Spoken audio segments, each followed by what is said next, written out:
Hello and welcome to the Titanic Exhibition Centre, the location of the count for the 4 Belfast Assembly constituencies, and our coverage of the 2017 Assembly election. Throughout this evening, we'll be bringing you all the big results. Some are already in, of course, the eliminations of former Stormont ministers Alex Attwood, Danny Kennedy and Jonathan Bell.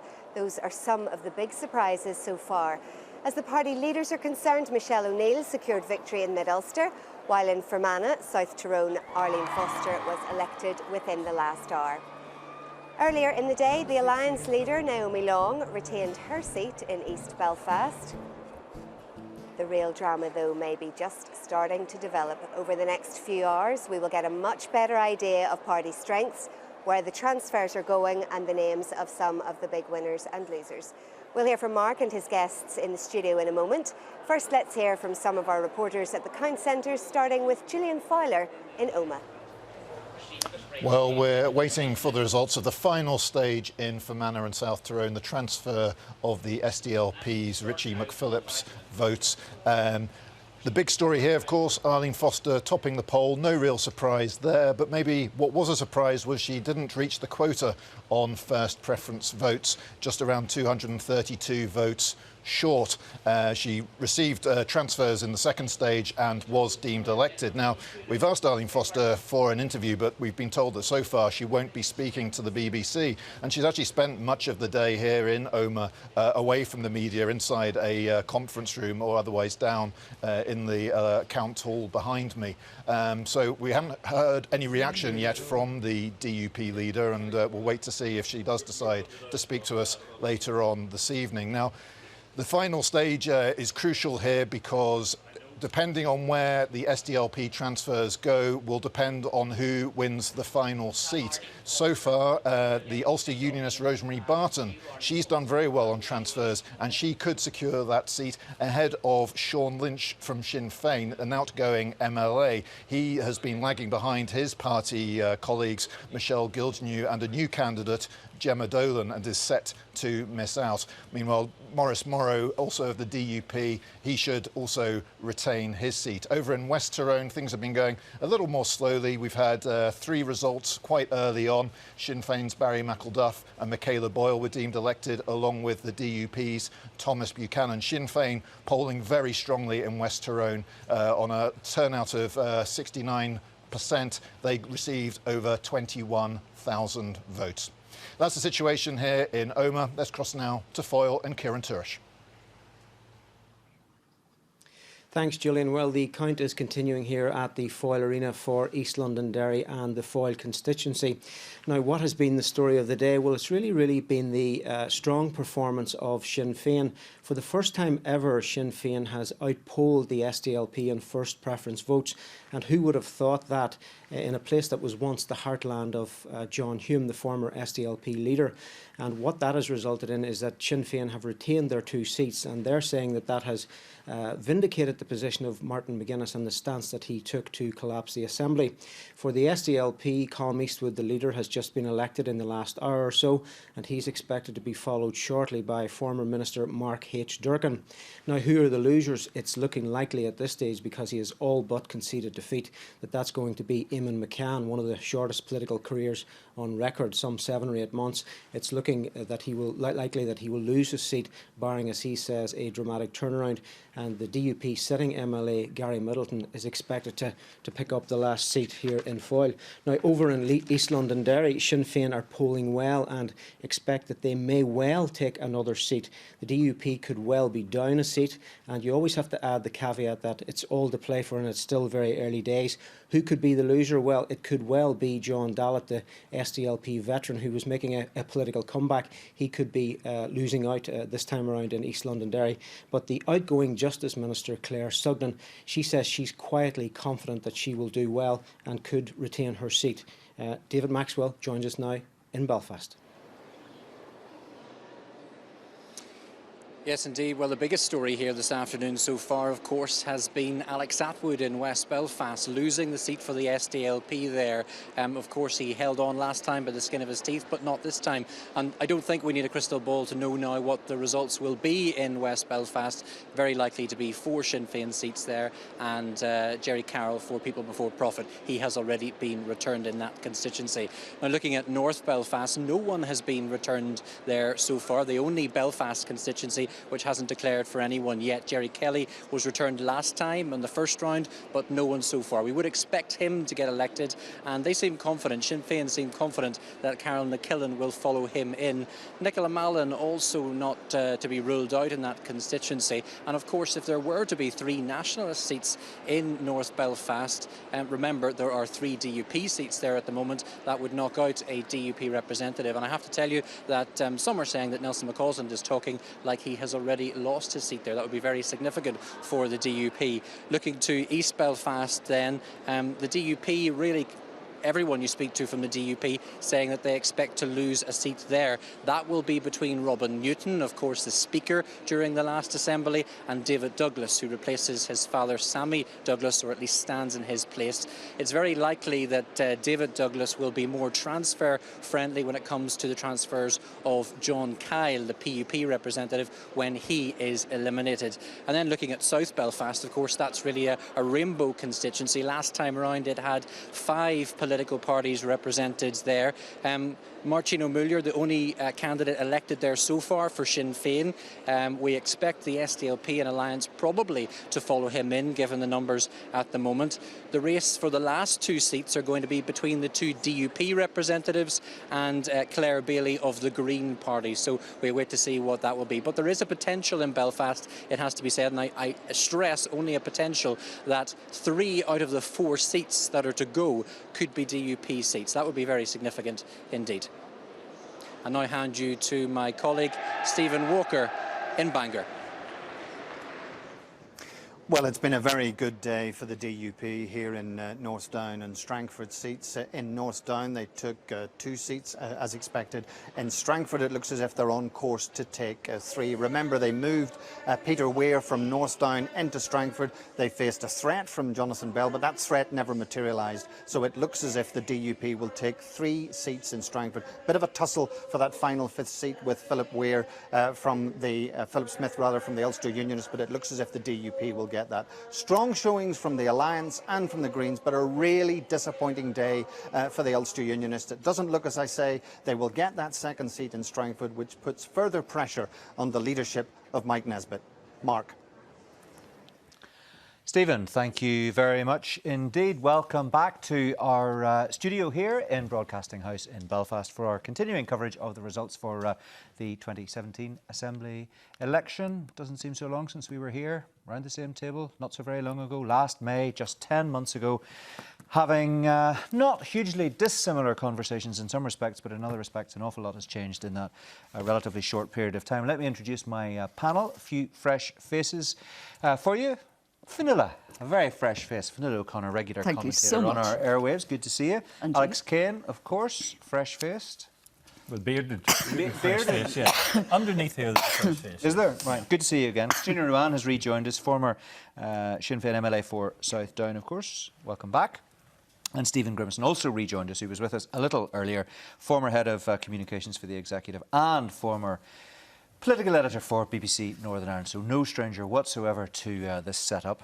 Good to see you again, Stephen. Let's just dive in. Well, we've not heard from Fionnuala and Alex, so let's hear their perspectives on where we are. We've had a good overview there, I think, from our colleagues on BBC Newsline with Donna and from some of our colleagues out and about the various count centres. We've got a picture of what's happening. What's your assessment 6-7 hours into the count, seriously, when we've been getting results as to what picture's beginning to unfold? Well, I know it's one that various other people are saying and have said in the last little while, but Arlene Foster has done an amazing double. She's brought out the Sinn Féin vote to its maximum, or maybe not its maximum, but certainly bigger than it's been.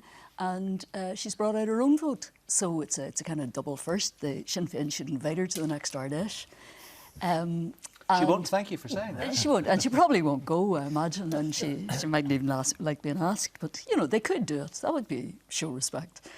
And on the other side of the fence, the other two parties in contention, the Ulster Unionists and the SDLP, pretty shaky, especially for Mike Nesbitt, which is something that you could see coming because he did that crazy thing. He appealed to the people over the heads of his party. He didn't discuss, by the sound of it, or he didn't discuss to any good purpose his idea of giving his second preference to the SDLP. I think we have to suppose that he tried it out inside the party and it hadn't gone down all that well, but it was a very unpolitical, impolitic thing to do, and he must be ruining it. Do you think that he is going to pay a price for that, Alex, within his party? Newton Emerson was telling us earlier, made the miscalculation of going into opposition. You know, there's the opposition. There is no place called opposition, someone famously said. But anyway, he moved into opposition as the leader of the opposition, was how he styled himself. And then he made those comments on Sunday Politics about transferring to the SDLP in East Belfast. Have those two decisions cost him dearly? I think, in fairness to him, I think the moving into opposition was actually the right thing to do in those circumstances. But he would have expected 4.5, 5 years for the two parties to get their act together, for movement, for something resembling coherence to emerge, so that they could actually present themselves as a credible alternative to Sinn Féin DUP. But the problem, of course, was, as we know, that this was nothing to do with politics. This was simply to do with Orange and Green yet again. And in fairness to Arlene Foster, she pulled it off. Fionnuala's absolutely right. She delivered. No matter what you say about the DUP or the circumstances of this election, she delivered her vote, and that's all that matters. And Mike Nesbitt didn't, but my own gut instinct with Nesbitt is I think his resignation cannot be far away. OK, well, we will see as the night unfolds. Let's just hear from Katrina. We're looking at pictures there from the Count Centre. Your Sinn Féin colleagues holding up 4 fingers. 4 Sinn Féin MLAs returned out of 5, the 5th being Jerry Carroll. So confirmation there, Fra McCann and Pat Sheehan are home and dry. Well, I think it's remarkable. I think I said it earlier in the programme, remarkable vote management. It's very difficult to get 3 out of 5. And I know that even from our Newry, Armagh and, you know, Mid-Ulster, etc. But 4 out of 5, remarkable vote management. And also, there's the crocodile. There's the crocodile. Crocodile featured a little bit in the last few days. We saw a crocodile voting, in fact. Well, is that a crocodile or an alligator? What's the difference? Well, you tell me. You tell me. I suspect it's meant to be a crocodile. But what is interesting as well is passing the mantle to the next generation, and Orlia Flynn topping the poll there, I think. And again, I'll restate, we're not into topping polls, but I think it is interesting that, you know, we are passing the mantle, and I think that's what does need to happen. OK, Stephen, what do you make of where we are? First of all, just a reflection on that. It is quite an achievement. 4 Sinn Féin MLAs out of 5. It's not easy to do. And to knock out Alex Attwood at the same time. I think the interesting thing just around the Ulster Unionist scenario, and as Mike Nesbitt has not spoken yet, but if you suggest over the head of your party, and remember the Ulster Unionist Party is largely ungovernable and unleadable anyway, but if you do that, but the broader electorate will have picked that up, who are the other big winners today? It's the Alliance Party. And ultimately what has happened there is people say, well, think about transfer. Well, let's just go the whole hog and vote for Alliance. And I think that the debate that he began went in that direction and took even more away from him. Cut the feet from under him. I sort of think so, yeah. Could I take a quick word, Katrina? Just a quick word. I actually think, and I was on the ERC Committee, the Assembly and Executive Review, I actually think it was a mistake. I'm going to disagree with you, Alex. That's fair enough. By the UUP and SDLP to go into opposition. Because what we are is a power sharing. The Stormont was power sharing, with its power sharing north-south. Perfectly entitled, of course, to make that decision. No, I'm not arguing. Yeah. But I'm not arguing the entitlement. Sure. Of course, parties are entitled to. But I think it was a much stronger power sharing when everyone was in it, and I think it was also better for the SDLP and the UUP because they had power in there as well, and they were part. But no wonder they didn't think it was they better. Didn't think they they were any power treated at all. No, but I think the problem wasn't about the power. I think it was they had difficulty resigning themselves to the fact that they were the smaller party of the respective traditions. But I think they felt all the way through they were being ignored, that there were secret meetings not involving them, that they weren't included in all the briefings and all the executive papers, and they just felt excluded. I remember, I think Danny Kennedy actually said, it was like being in the opposition, already himself being in the opposition in the Yeah, executive. but Better to take the proper role. Look, let's develop this as the evening unfolds, because I just want to hear from some of the count centres, because there are still very interesting things happening. Let's go first of all to Conor Macaulay, who's at Banbridge Leisure Centre. We've got the Upper Ban count there, and of course Newry and Armagh. What's the latest there tonight, Conor? Well, Newry and Armagh has actually wrapped for the day, where all the seats are filled. We have 3 Sinn Féin, 1 SDLP, 1 DUP. That's Cathal Boylan, Megan Fearon and Conor Murphy for Sinn Féin, Justin McNulty for the SDLP and William Irwin for the DUP. But really the big story out of Banbridge here today was the loss of his seat by Danny Kennedy of the UUP, a seat he has held here since 1998, and he said basically that the increased turnout, up 10 percentage points in this constituency, had just essentially washed away the second Unionist seat. Turning to Upper Ban, well, it's really shaping up for a very interesting battle. The count's still going on here this evening. Carla Lockhart has been elected for the DUP, and we expect confirmation in the next couple of minutes that she's going to be joined by her running mate Jonathan Buckley. John O'Dowd is safe for Sinn Féin. It looks like Doug Beattie is polling ahead of his running mate Joanne Dobson for the UUP, and she could actually turn out to be the casualty for the UUP in this constituency. That would leave Dolores Kelly and Nuala Toman of Sinn Féin fighting for the last seat. Now, Dolores Kelly got some very good news from alliance transfers there. She got about 1,200 alliance transfers. That's put her in really good form, I can tell you. She says, look, there's nothing left to come now but unionist transfers. She's ahead of Nuala Toman by 264 votes, and she thinks that the way the transfers will shake out is she could well stay ahead of Nuala Toman, thereby gifting her that 5th and final seat. Well, here in Ballymena, it's all gone a bit quiet here, so I'm afraid there's not much happening at the moment. Some exclusions being counted. It's a strongly Republican area, and Sinn Féin feel that they did keep their 3 MLAs, their existing MLAs, including Michelle O'Neill. And it appears from some Sinn Féin commentators that the fact of Michelle O'Neill having a much higher profile now in Stormont seems to have upped the ante here and brought in more votes to Sinn Féin. Also, early election of the sitting DUP MLA, that was Keith Buchanan. So if you can count, that makes 4. That means there's 1 left, 1 seat left to fight for, and that seems to be between Patsy McGlone of the SDLP and the Ulster Unionist Sandra Overhand. They're in contention for that seat. And we are hearing, although nothing is confirmed yet, but we're hearing that Patsy McGlone is fairly safe for that seat. Over in North Antrim, after 10 hours, nobody elected yet. Previously 3 DUP, 1 TUV, 1 Ulster Unionist Party and 1 Sinn Féin. Now the only person who's saying anything much is the Sinn Féin candidate Philip McGuigan, who has been celebrating on social media even though it hasn't been decided yet. So we're hearing that the 3 DUP candidates were hopeful of keeping their seats, but nobody is saying that's going to happen, and in fact we're thinking that the 2 people left in contention who are slightly in doubt are Philip Logan of the DUP and Robin Swan of the Ulster Unionist Party, and we think that Robin Swan is closer to that quota, so he may well get in first. Now over to Julian O'Neill in Lisburn. Jim Wells, I believe, is just about to be deemed elected in South Down. This is his 17th election campaign, and he will be the father of the House in the next Assembly. Already past the post in that South Down constituency were Sinead Ellis, who topped the poll for Sinn Féin, closely followed by Chris Hazard, 2 Sinn Féin MLAs elected there. Also past the post and deemed elected, Sinead Bradley of the SDLP. Now, a bittersweet day for her, retaking her seat on the day she attended her father's funeral. I haven't actually seen her at the Count Centre, and I believe she may not be coming here. 1 seat left to fight for in South Down between Colin McGrath of the SDLP and Patrick Brown of Alliance. The smart money would be on Colin McGrath. Harold McKee of the Ulster Unionists has been eliminated. He held the 6th seat at the last election, but he loses out in that constituency.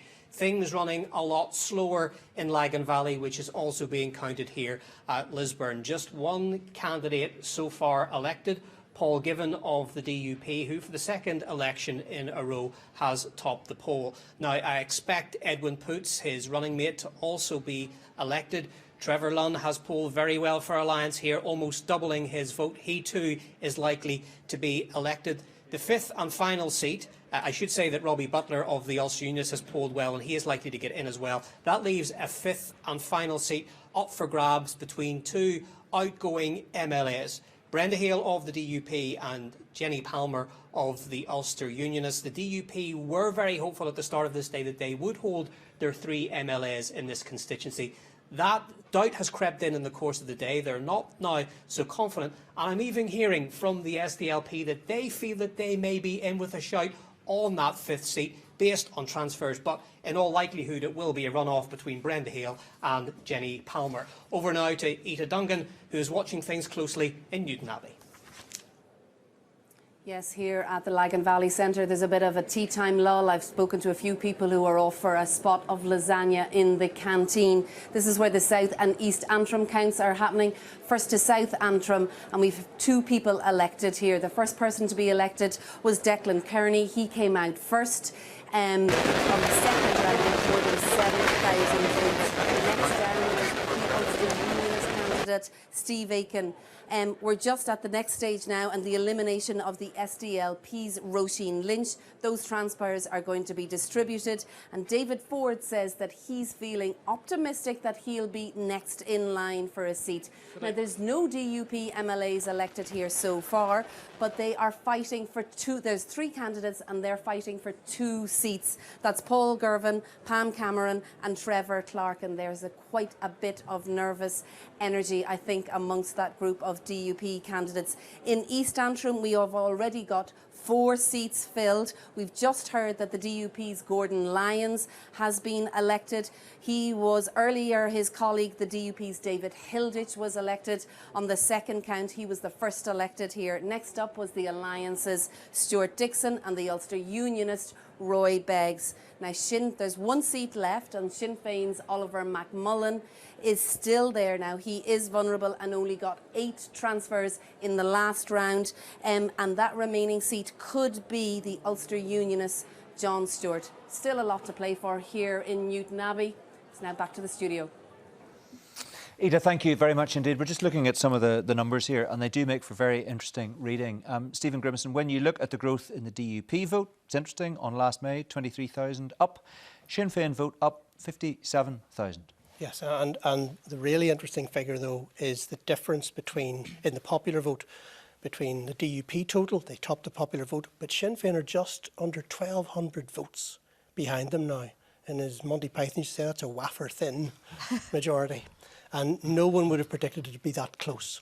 Now, the DUP were warning about that, but I think even they didn't think it would be that close. There'll be a disparity in seats, though. There'll be a bigger gap in terms of seats. Just to explain to people. Purely because, as I suggested earlier, if you draw a line down the middle of Northern Ireland, you have a differential turnout west and east of the ban. In a sense, to put it crudely, it takes fewer unionists to elect an MLA than it does nationalists. Yeah. What do you make of that, Fionnuala? Those are interesting numbers, aren't they? Well, I think that's psychologically a very important thing, and it must be a factor in Arlene Foster's psychology at the moment and in DUP psychology, because I heard somebody saying earlier, was it David McElveen again, the thorn in the flesh, who's got rather more play than he probably deserves, and who's clearly got a fair amount of spite and malice in him from his experiences back in May. I'm sure it's entirely cerebral apart from that. But I think it was him who said there was a comfortable gap between the parties the last time. And this is nothing like a comfortable gap. I suspect he would dispute the idea of malice, but of course he would. He certainly it may be malicious of me to have said it. It's fair to suggest, as I did last night on the programme, that he's got an axe to grind. That's. Well, I never thought I'd feel any sympathy for Arlene Foster, I must say, but I felt a moment or two. No, just it passed. Transient. Here's the other interesting thing. Nicholas White was saying this earlier, and we don't have the final numbers, obviously, but for the first time, Unionists will not have an overall majority in terms of seats, or possibly will not have an overall majority in terms of seats in the Assembly. They would still be the single biggest designation, but they wouldn't necessarily have a majority. If they come in at 43, 44 seats, whatever it is, out of 90, that's Less than half. Yeah, I think that's going to be a difficulty, and I was writing about that right at the beginning of the campaign. Why is that going to be a difficulty? It's a psychological thing, because what's going to happen if you get a situation where you... See, Katrina's shaking her head. Does it matter? No, can I make a point? Tell me why. Why it'll make a difference is that for unionists, majority matters to unionism. It's a psychological thing. For the first time, whether it's a storm in Parliament or an assembly in Northern Ireland, if someone can get up and say, whether it's someone from Sinn Féin or Alliance or the SDLP, to say to, assuming it's Arlene Foster, you do not speak for this House, does not represent a unionist majority anymore. That's psychologically damaging. It is. She will feel vulnerable. Can you understand that? Can you understand the psychology of that? I can understand it, but I think as a society we need to do a psychological shift. We need to stop thinking in terms of majoritarianism. We need to be thinking in terms of celebrating diversity. We need to be thinking of making this a place for everyone. And I think that, and I do understand it, but I haven't even the right words for it, but we have to change that way of thinking. Katrina, I am pretty sure that if that balance Stephen was talking about was in favour of Sinn Féin, if Sinn Féin was now the largest party in Northern Ireland, they might not have been blatantly said, look at us, we're the largest party in Northern Ireland, but they would have let the message go out to the core, we are now the largest party, we are making progress. It's in their psychology as well. No, well, I'm going to disagree with you, Alex. I know you are, but it's still in the psychology. Not in the same way, because what we, like when we were discussing in the previous election about First and Deputy First Minister, I mean, First and Deputy First Minister have we've said it ad nauseum, the exact same powers. What Martin McGuinness said was, let's have joint ministers. Let's, if Sinn Féin were to be the biggest party, let's have joint ministers. So, I mean, I think what we need to do is stop thinking like that. We need to be thinking of our LGBT, we need to be thinking of women, we need to be thinking of our ethnic minorities.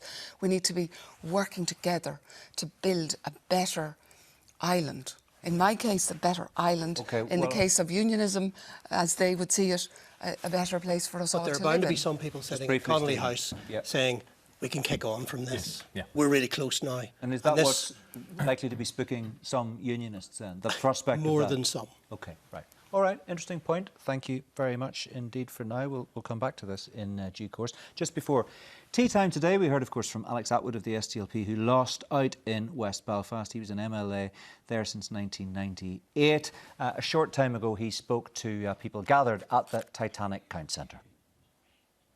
People ask me, how do I feel? That's not so important. What is important to me is that I do feel that I've let down the SDLP, and I do feel that I've let down the people of West Belfast, and that is something that I will carry into the future for a very long period of time. But I am reassured that the new generation of SDLP coming through in West Belfast will take the party to places and to success that has been beyond my grasp in recent times. I have confidence in them, and I would ask people who support the SDLP in West Belfast to have confidence in them too. Alex Attwood speaking at the Count Centre in Belfast, obviously very disappointed. Let's talk to his party leader, Colm Eastwood, leader of the SDLP, who joins us now from his home count up in Derry. Colm Eastwood, evening to you. Thanks very much for joining us. How do you feel about Alex Attwood's career being brought to a juddering halt this afternoon? Well, it's a huge loss for us, and of course Alex hasn't let us down at all, and he's done anything but let the people of this country down over his many decades of service. Because of Alex Attwood, we have a new beginning to policing. He played a huge role in the peace process and a huge role in all of our negotiations, so we're very proud of the work that Alex has done as a representative of the SDLP and a representative of West Belfast over many years, and we will miss him very, very sorely. But of course, it was a very difficult ask. We're reducing from 6 to 5 seaters. He won the 6th seat just about a few months ago, and the 5th seat was just, I think, a bit of a stretch for us. And we always knew we'd be under pressure in West Belfast, and Alex did put in a Trojan effort to try and retain the seat, but unfortunately, the winds were just against him. It's been a bad day so far for the SDLP, not just in West Belfast, but elsewhere too. If you look at your overall performance, last May it was the worst SDLP performance ever. Today It's worse again. Your vote is down, I think, overall. Well, about... is it? It is, yes. It is. It is. Sorry, your Mark, vote is down. Your vote's down by 12,000. Your share's down by 0.1%, and you're going to. Well, you've lost one seat. So are you going to make 10 seats? I mean, can you make 10 seats? How bad is it in your estimation? Well, of course, I don't see it in the same way that you do. 0.1% is hardly anything at all. And for the SDLP to retain its vote share across the north in such a difficult and poisonous situation that we've had, the political context has been horrible for parties of the middle. Of course, this was an election pitched as a battle between Sinn Féin and the DUP, and we were always going to find it difficult.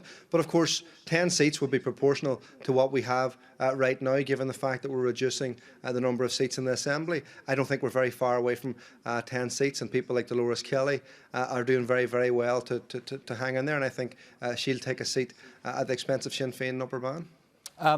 What about the decision that you made to go into opposition with Mike Nesbitt of the Ulster Unionist Party? We heard earlier on from some of our commentators around the table here in Belfast that that may well have cost both of your parties, the centre ground, if you like, or a major part of the centre ground, real support in this election. Do you think now, with the benefit of hindsight, that that was a miscalculation? No, I think that's utter nonsense. The idea that this was an election about the government versus opposition, as much as some of us tried to make it that, tried to move politics onto that ground, that's not what this election was about. This election was about old battles that have come to the fore again. And, you know, the people who are saying that we moved into opposition was a strategic mistake were saying that it was a good idea a few months ago. So I just don't buy that at all. That's not what this election was about. OK, just to be clear, I have to be absolutely fair to you. Your share of the overall vote is down 0.1. You may well be down overall in terms of seats. Your vote is up because turnout is up, and everybody's vote, well, not everybody's vote, but all of the main parties have an increased vote. So your vote has gone up by a few thousand. I accept that, the raw vote, but the share is down. I'm glad you said that, Mark. Sorry, I'm having problems with my earpiece. I'm glad you said that, Mark, because I thought that our vote was up. Our percentage it is up, but in percentage terms it's down. 0.1. Yeah, yes. Well, by 0.1%, which I don't think anybody could hold against us, in a very, very divisive and poisonous political atmosphere, which was an election between the DUP and Sinn Féin. The rest of us tried to find some space to make a positive case, and I think we did well to retain that percentage share, and I think we'll end up in and around pro rata what we had in terms of seats as well. So I think that's a good day for the SDLP in a very, very difficult and poisonous atmosphere. All right, OK. Look, thanks very much indeed. Appreciate talking to you. I know there's a long way to go yet, so no doubt we will have further conversations over the next day or two. But thanks very much indeed for talking to us. Just confirmation that the Ulster Unionist candidate Joanne Dobson, who was an outgoing MLA, has been eliminated in her count, so she has gone.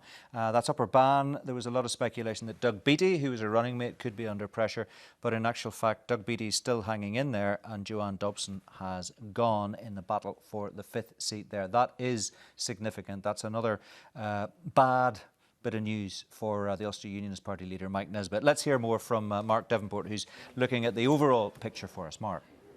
Thanks very much, Mark. Well, let's take a look at the Assembly makeup so far. So here we go.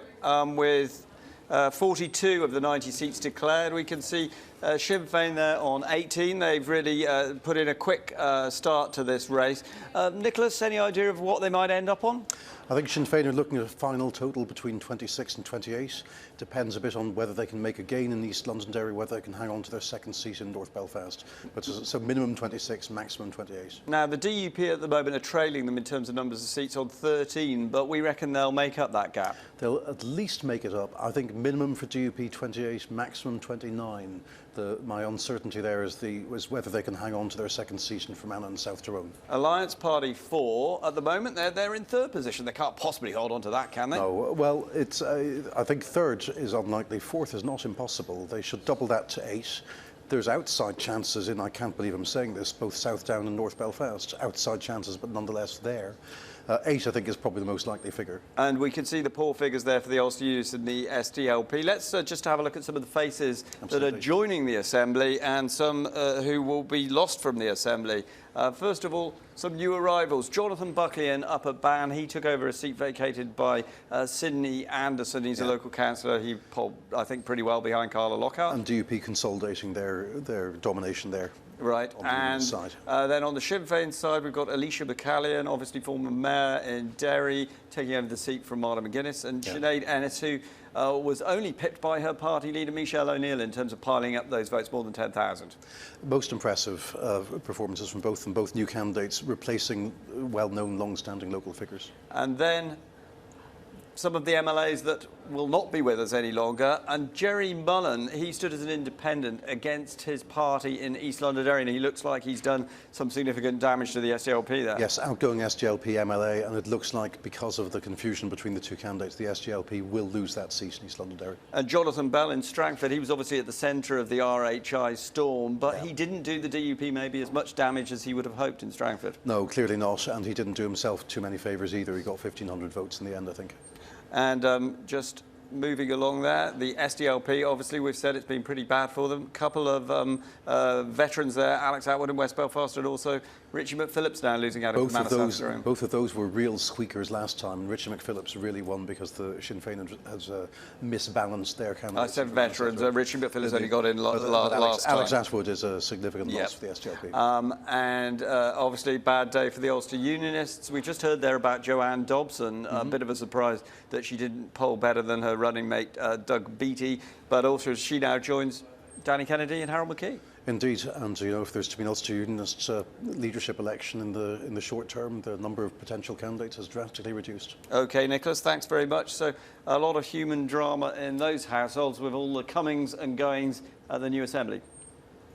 Mark, thanks very much indeed. Let's talk now to Jim Wells, the DUP candidate successfully returned in South Down. Mr. Wells, evening to you. Thanks very much for joining us. Congratulations. Thank you, Mark. You pleased you came in there in third place with 7,800 first preferences behind two Sinn Féin candidates, but you're pretty comfortable? Oh yes, I mean, our vote was up 53% from last May's election, which I think is very comfortable. We went up from 5,000 votes to 7,800. I think that's a very credible performance. Particularly like to thank my election agent, Glenn Hanna, and all my colleagues in the election team. I'd also like to pay tribute to Harold McKee, who didn't make it, and we'd worked well together, and he will be missed in South Down. And of course, Sinead Bradley also successful there for the SDLP in a very difficult day for Sinead, because she was returned today. The pleasure of getting back to Stormont, of course, with her what was her father's seat, but she buried her father this morning. Yes, PJ Bradley was one of the nicest men ever to represent South Down, and his passing is a tragedy and very difficult for Sinead because he had been ill for some time, and she's had to fight the election campaign with all of that going on. So well done, Sinead, in very difficult times, and commiserations to you and your family. Jim, can I just ask you, what do you make of the battle for the fifth seat there? It's now between Colin McGrath of the SDLP and Patrick Brown from Alliance. He's trailing Colin McGrath by about 600 votes, but I mean, presumably we're now looking at the redistribution of Harold McKee's surpluses, a surplus vote, and there's every possibility, is there, that those could go to Patrick Brown more than Colin McGrath, and therefore we could have a new face return for South Down? Is that a possibility? Well, it wouldn't be Harold McKee's surplus because Harold's been eliminated. It's actually my surplus of about 2,500 votes that's been distributed, and we had made it very clear we did not want our members and supporters to transfer to the Alliance. So I think on that basis, I think that Colin McGrath, who is the sitting MLA, has a very good chance. He's a considerable lead over Patrick Brown, and certainly I would think that he's going to get the fifth seat. So it'll be two Sinn Féin, two SDLP, and myself as the sole unionist. Okay, right. Okay, Harold McKee's surplus already been distributed, so it's your. I'm just looking at the.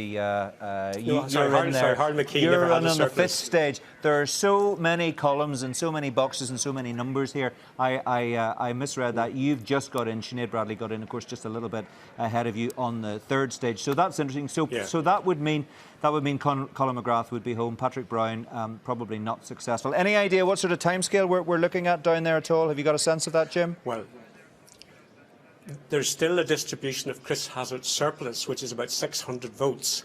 That's undoubtedly going to favour Colin McGrath. Then it'll transfer my surplus of about 2,500, which I think will be fairly neutral. On that basis, I think that Colin would be the favourite. So the two more counts, Colin probably will be elected. OK, we will see. Thank you very much indeed for that. Good to talk to you, Jim. Thanks very much indeed. Let's talk to Patsy McGlone now from the SDLP, who joins us from his count in Mid-Ulster, Seven Towers Leisure Centre in Ballymena. Are you confident, Patsy McGlone, that you're going to hang on to your seat? Can you do that? Oh yes, I'm hopeful here now that we're actually at the fourth count where the smaller parties have been eliminated, so there'll be transfers coming across from those. So it seems pretty hopeful here that it will be returned again. Yes, indeed. And Patsy, that would mean that you would be knocking out Sandra Overend, who's served in that constituency for quite some time, as did her father before her. That's more bad news for the Ulster Unionist Party. How do you feel about that? Well, yes, I'll never count my chickens before they're hatched, but were that to be the case, yes, I would feel for Sandra, as indeed I feel for anyone, irrespective of party, who gets knocked out, who have been there, who have served their communities, and have done well for those communities. It's unfortunate that someone has to be the loser in this. We've had the reduction from the 6 down to the 5-seater, but that's the inevitability of it. Someone has to get through. 5 have to get through, and there are going to be, where you have 11 candidates, there are going to be 6 losers in that. Hugely impressive performance by Sinn Féin. Michelle O'Neill, the party's leader at Stormont, topped the poll, but she brought her 2 running mates with her in quite some style. Yes, they've done well here, and I have to say I congratulated all the candidates elected so far. But on the political side of things, we had a huge fear factor, and this election turned into a sectarian bun fight. But in spite of all that, the SDLP has put its vote up by 12,000 first preference votes on 9 months ago, which is good for us in the middle and through that. However, this election, it wasn't about RHI, it wasn't about anything else. We saw Arlene Foster whipping up the fear, and that was reciprocated by those who wanted to give her a political bloody nose. And that was the sum total of what seemed to have happened.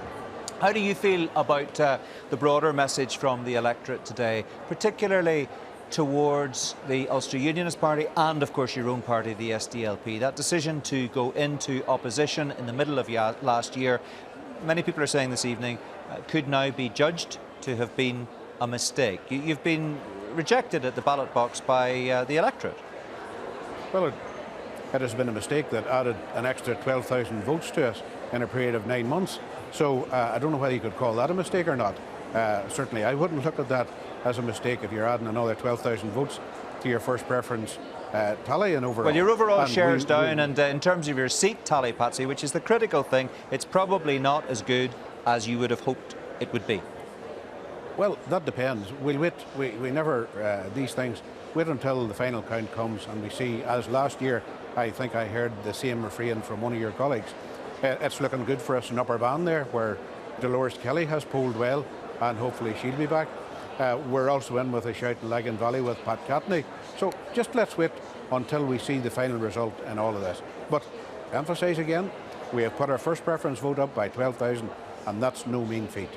OK, all right. Patsy, good to talk to you as ever. Thanks very much Thank indeed. you very much, Patsy Mark. McGlone joining us there from the Mid-Ulster count at Ballymena. I can just tell you that John O'Dowd has been returned in Upper Bann. If you remember last time around in May of last year, he had a fight for the final seat with Dolores Kelly, and he managed to take that seat by 168 votes, I think it was, but it was a very tight squeeze at the end, and some people had him down and out.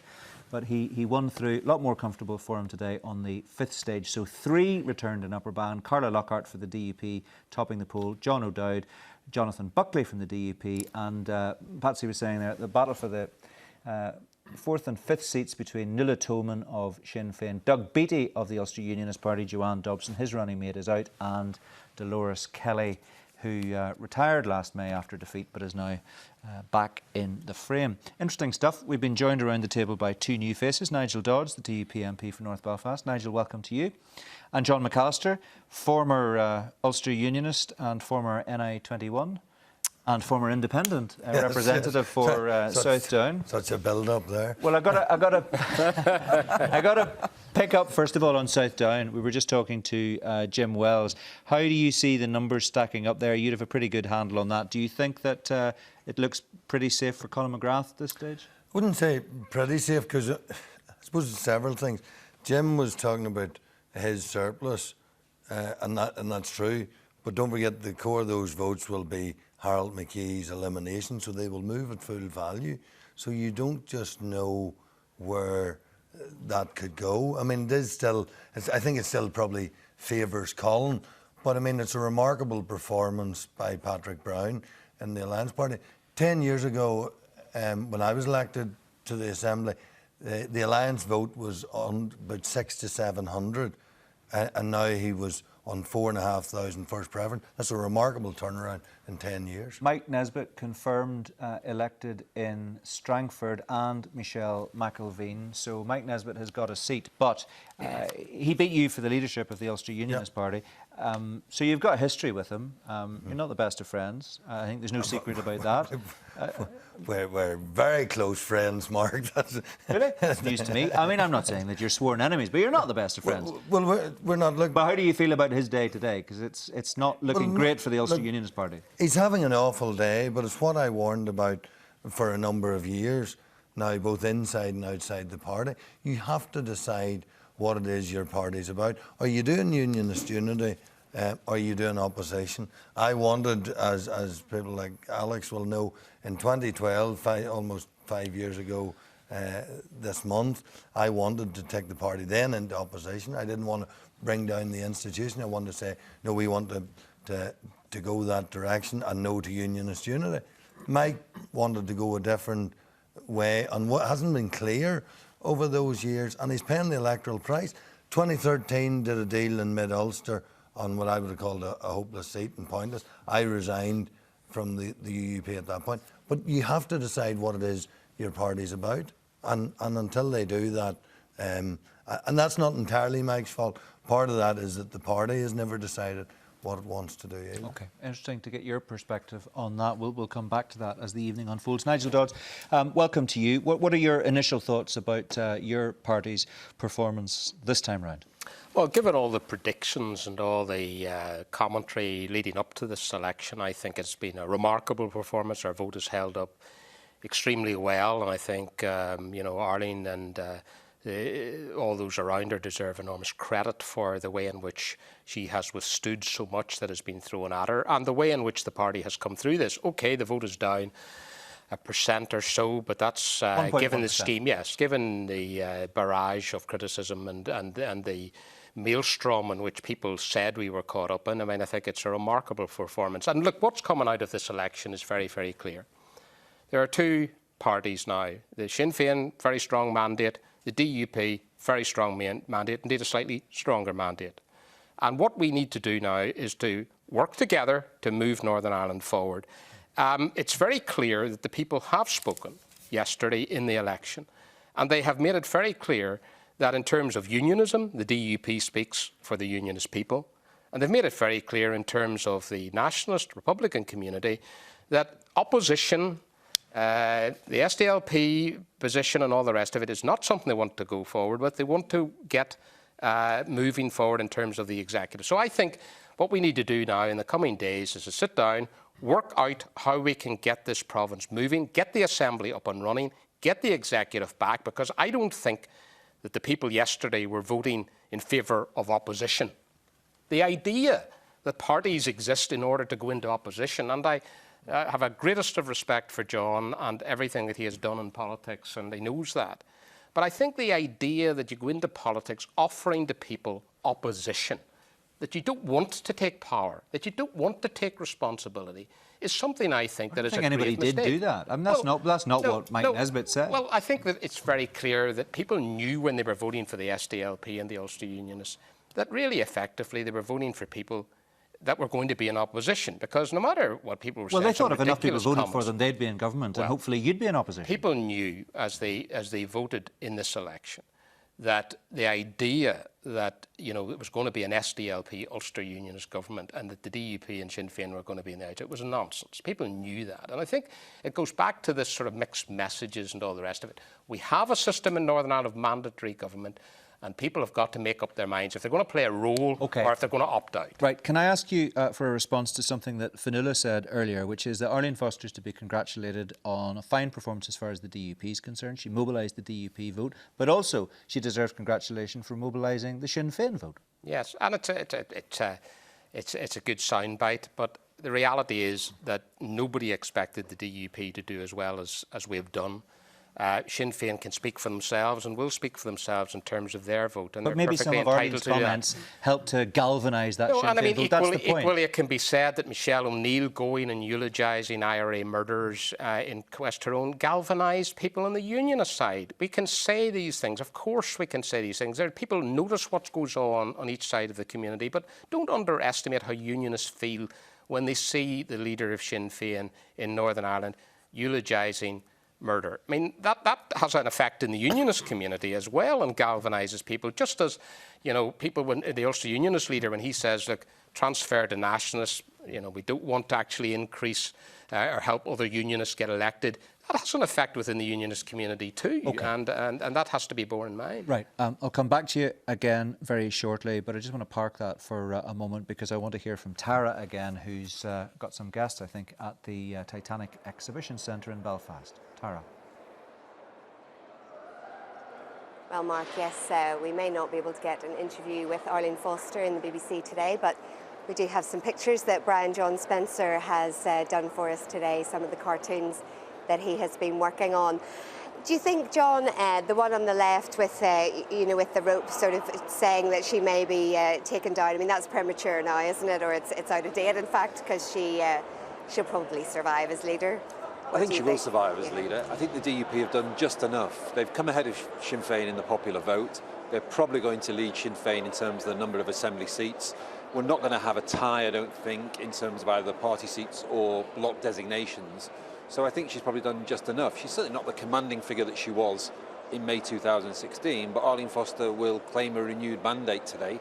The story of the day is, of course, of Sinn Féin's advances, but Arlene Foster's probably done enough to stay in place. Arlene Foster will only step down on a voluntary basis, and she's simply not going to have Sinn Féin effectively choosing the DUP leader. So it's as you were, with all the problems, of course, that brings in terms of forming a government. Yeah, and still with nothing between Michelle O'Neill and Gavin Robinson earlier. I mean, he carefully didn't rule out somebody else going in as First Minister, but he didn't rule it in either. He wasn't emphatic about it. Yeah, Sinn Féin have been less careful about, in terms of their blanket refusal to countenance Arlene Foster. There is more wriggle room on the other side, but how will the DUP actually sell that? Because if Arlene Foster was to step aside for any reason, it would look like a giving in to Sinn Féin. So it's difficult to see how we get a compromise from here, and that's why I'm so pessimistic about the prospect of an executive being formed over the next 6 to 9 months. Then all hopes are pinned on an RHI inquiry, which provides utter clarity, and that we can move on from there. Yeah. I'm not sure that we'll get that far. Yeah, I mean, Chris, the pictures, I mean, I remember the picture that Brian John Spencer did last year was of an iron lady, sort of echoes back to Margaret Thatcher, and she's certainly not in that position now. No, she's not, and it's such a change. I mean, the reception that Arlene Foster got here last year when she came in, this year it was Michelle O'Neill got that reception, and very clearly the story of this election has been Sinn Féin's stunning electoral success. I mean, here in Belfast, in West Belfast, they've taken 4 out of 5 seats, very comfortably taking those 4 seats with over 61% of the vote. And in North Belfast, interestingly, that surge of support for Sinn Féin has meant that we could be on the verge of, for the first time ever, having more nationalists elected in a constituency-wide election in North Belfast than unionists, which again would be a remarkable change on how things have been just 9 months ago. And a big name who's potentially in trouble in North Belfast, Nelson McCausland. Yes, a very significant figure within the DUP, former culture minister, and really the mood music seems to be from the DUP that they think he's lost. He's not out of it completely yet on the numbers, but from the body language of the DUP members, it does appear that they have lost a very significant figure within the party. And that would leave the DUP, and in fact unionism within Belfast, likely down to just 6 seats out of 20, because it will have lost a seat in East, North and South Belfast. And what you see, John, is the overall picture then. I mean, you were saying earlier on that there's a possibility that Sinn Féin and the DUP could have the same number of seats of 28, but with some of the results that have come in the last half hour, so that's possibly not going to happen. I'd still expect the DUP to be around 29-30, to still have a slight lead over Sinn Féin. I think the other big question that's begged today, though, is what happens to the smaller parties within the unionist and nationalist blocs. Mike Nesbitt said that this felt different on the doorstep, and yet the UUP has completely failed to deliver. The SDLP have really failed to deliver, and I do wonder whether there's room for a smaller party within either electoral bloc now. Frankly, if you're a strong unionist, you vote DUP. If you're a centrist, you vote Alliance, and if you're a nationalist, you'll vote Sinn Féin. What is the future of the UUP and SDLP? What is their pitch? Because the idea of going into opposition was not a bad one. Stormont needed an opposition, but it's clearly not working on the doorstep. The only good election result the UUP have had in the last few years is when they went into a pan-unionist front at the Westminster election in 2015, which got Danny Kinahan and Tom Elliott into Westminster. Everything else has been, frankly, pretty mediocre in terms of elections, and they're going to have a new strategy, and maybe, and I don't want to write his political obituary, but maybe a new leader. Is there an obvious successor, though, to Mike Nesbitt if he does decide that it's simply not worth carrying on? Not really. Okay, listen, thanks very much indeed. We'll leave it there. Hear more from you later. Mark. OK, Tara, thank you very much indeed. Let's cross over to North Antrim and speak to the TUV leader, Jim Allister, who joins us from the Seven Towers Leisure Centre in Ballymena. Mr Allister, evening to you. Thanks very much for joining us. I'm just looking at my computer here. I don't think anybody's formally been returned at this stage. A lot of eliminations, but are you comfortable you're going to hold on to your seat? Yes, I'm within about 200 votes of the quota, so I think that's pretty clear what's going to happen. I think it's going to end up 1 Sinn Féin seat, 1 TUV seat, 1 Ulster Union seat and 2 DUP, which is a loss of a DUP seat here in North Antrim. And will that be Philip Logan who will lose that seat, who was the candidate who came through last May? Sorry? Yes, it looks like that. Yes, it certainly looks like that. And I do have to say this is a poor day for unionism. It's a day that needn't have to happen, but for the arrogance of Mrs Foster, it wouldn't have happened. It's a day when we have seen Sinn Féin advances and probably arrived at the point, unnecessarily, where unionism is no longer the majority control in the Assembly. And I think that does send a message to both the leaders of unionism and the unionist people that given that Stormont will only continue if the DUP now fill Sinn Féin's boots with endless concessions, and they are insatiable in that front. I think many unions will be asking themselves whether in these circumstances we really want to keep Stormont. And I think all unionists have to do some heart searching about whether or not that is the best way to protect the union, where we have an elevated and advanced Sinn Féin agenda which will be so avarice in its demands of unionism. And unionism, if it wants to keep Stormont, is going to have to pay an incredible and root and repeated price.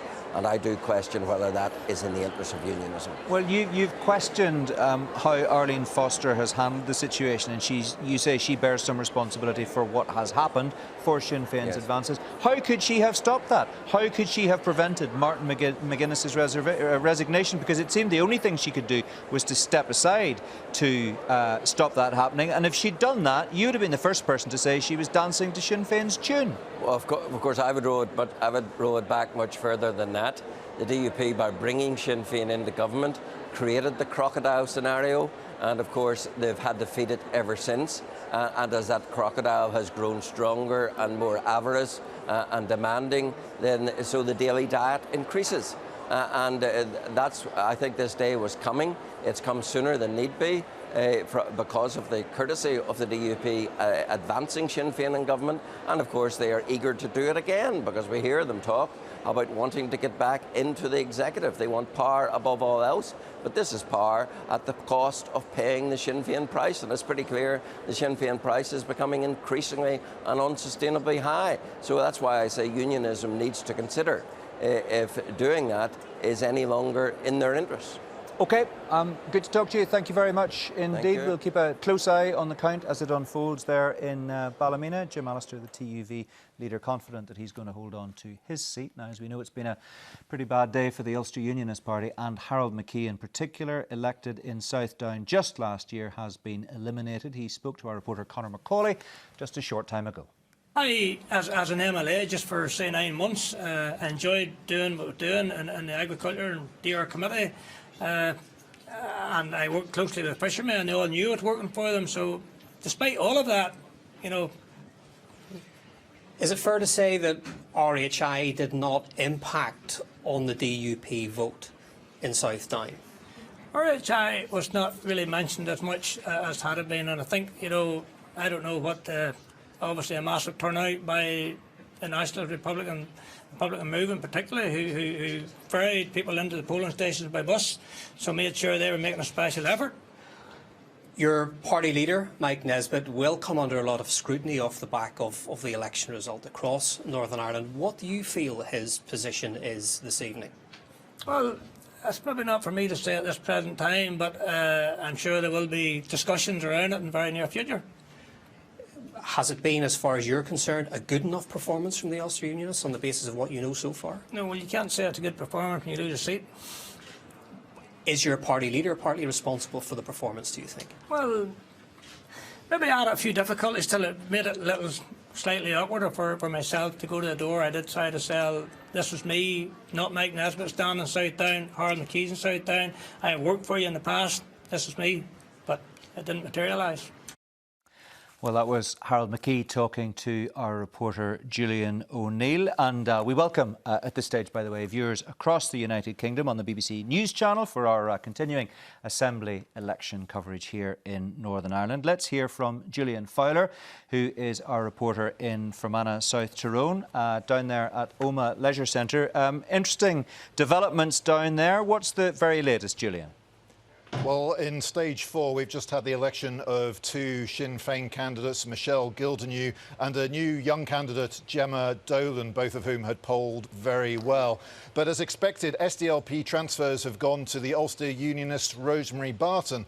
And that could spell trouble for the DUP's Lord Maurice Morrow, because now they're transferring the surplus Sinn Féin votes. That could help their third candidate, Sean Lynch, across the line. He is currently 231 votes behind Lord Morrow. But as I say, with those Sinn Féin transfers, that could be just enough to get the last seat for Sinn Féin. That would leave Sinn Féin here on 3 seats, the DUP, Arlene Foster, on just 1, and the Ulster Unionist Rosemary Barton on 1. A significant development.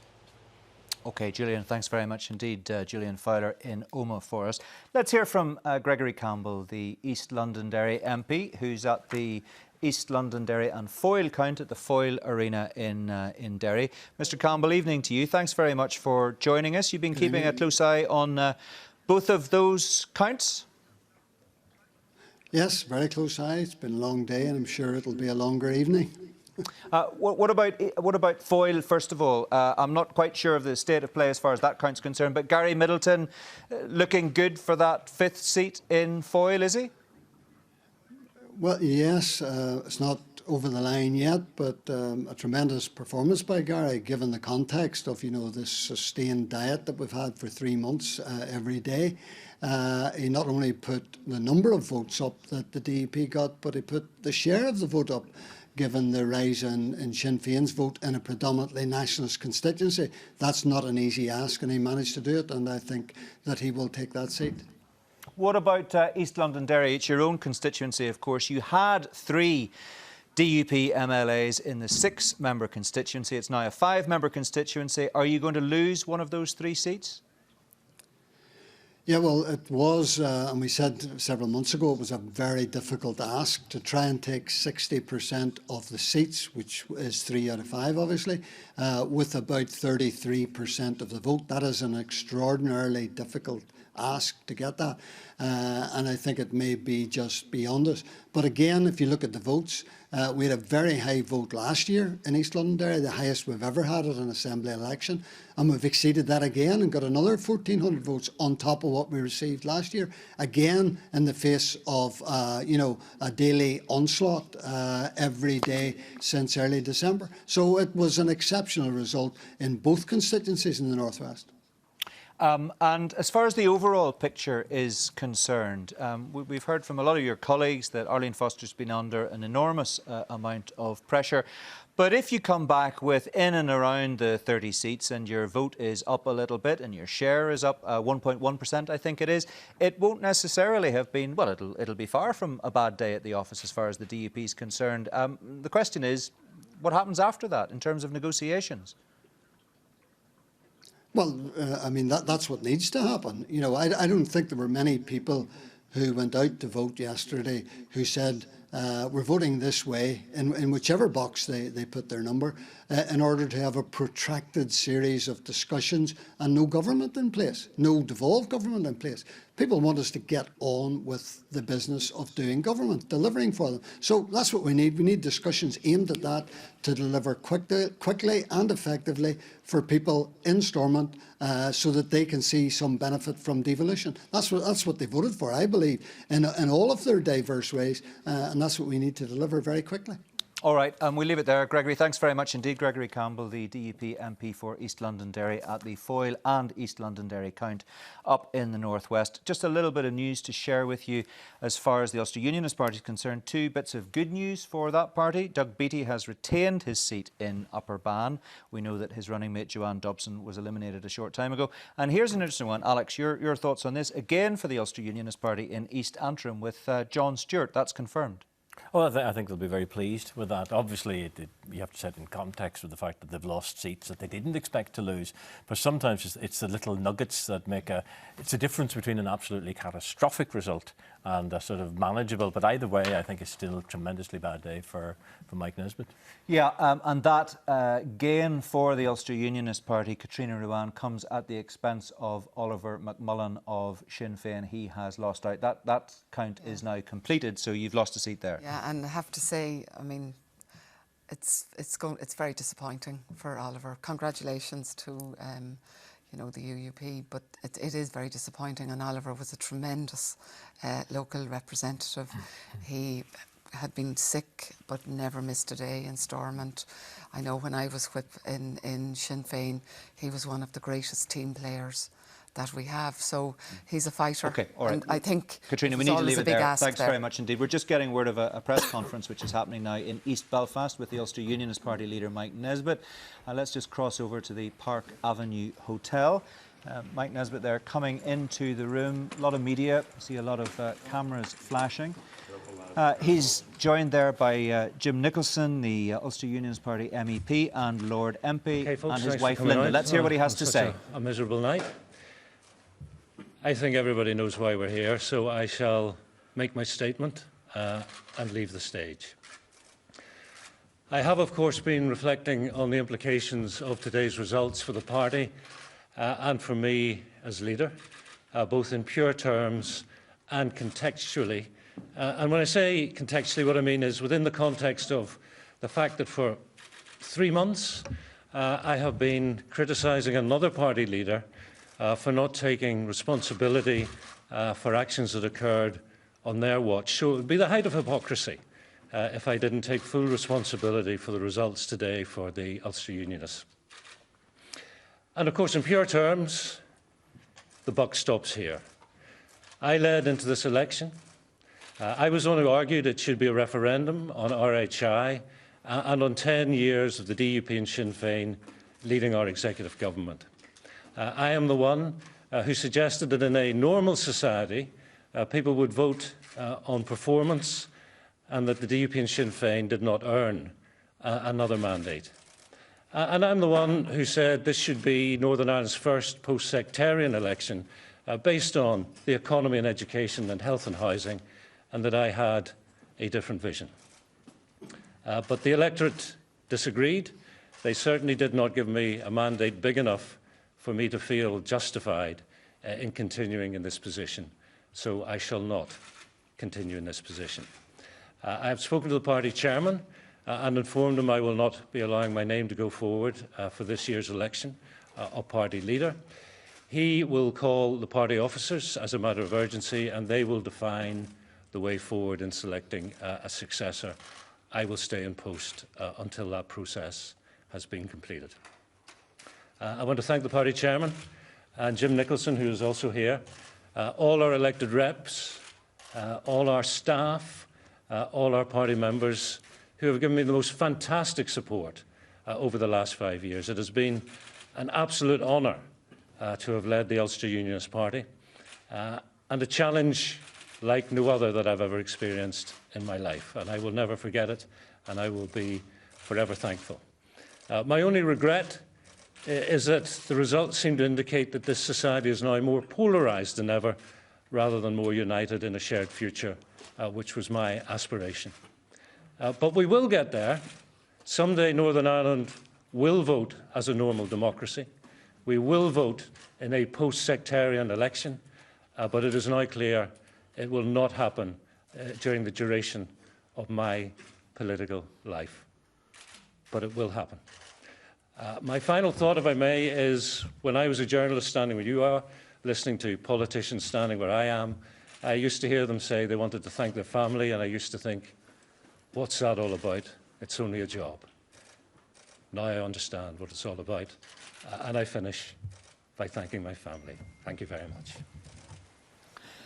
So, Mike Nesbitt has fallen on his sword. He was elected as leader of the Ulster Unionist Party in March 2012, embracing his wife Linda Bryans, the former television presenter, and his son PJ there at the Park Avenue Hotel in East Belfast. I've got a panel of guests here who are going to reflect on that rather dramatic development, it has to be said. And John McAllister, I have to come to you first of all, because in March 2012 he defeated you for that position. How do you feel as the person who lost out to him, witnessing him now announcing his resignation? I get absolutely no pleasure out of it, because I haven't been in politics, having tasted success and defeat, whether going for party leader or indeed, you know, in the Assembly election last year. It is tough, and he's right to thank his family, because families do make huge sacrifices that you know, politicians can do jobs like this, and often it's discounted or overlooked in many ways. So I do feel for Mike.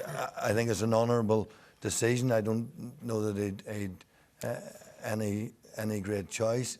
It comes back to defining what the party's about, what's it there for. Is it doing unity? Is it doing opposition? And there's been too many mixed messages over the years, and I think that has just been the problem. That isn't all Mike's fault, by the way, Mark, in that I'm not sure the party always would have let him go to the places that perhaps Mike instinctively wanted to go. I mean, even if you take something like equal marriage, where he was challenging them and saying, I think we're on the wrong side of history in this, but yet he wasn't able to move the party on something like that.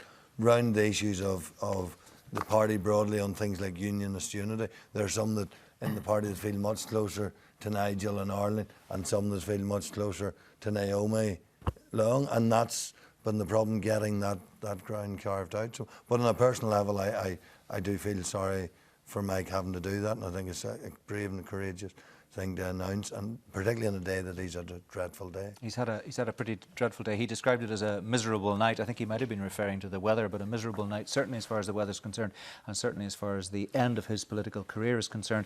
I'll hear from the rest of you in just a moment, but I want to cross over to the Park Avenue Hotel and hear from our political correspondent, Gareth Gordon, who was in the room for that news conference. Gareth, he basically said there, he spent the last 3 months in particular criticising another leader, Arlene Foster, for her handling of the situation here. It would be the height of hypocrisy if he didn't take responsibility.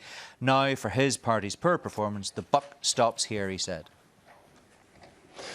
Yes, Mark, you could say if the Ulster Unionist Party were ever going to make an inroads on the DUP vote, it would have been this election. The DUP came into this election they did not want in the worst possible circumstances. Not only has the Ulster Unionist Party failed to make inroads on the DUP, it looks like they're heading for their worst ever Assembly election result. And as a result of that, Mike Nesbitt feels he has no other option but to go. He said he will stand down, but he will remain in post until a successor is found. But tonight, it's a pretty sad end to the career of a man who came to the helm of the party almost 5 years ago. He's almost been in post for 5 years, promising something new, a radical, different type of Ulster Unionist leader.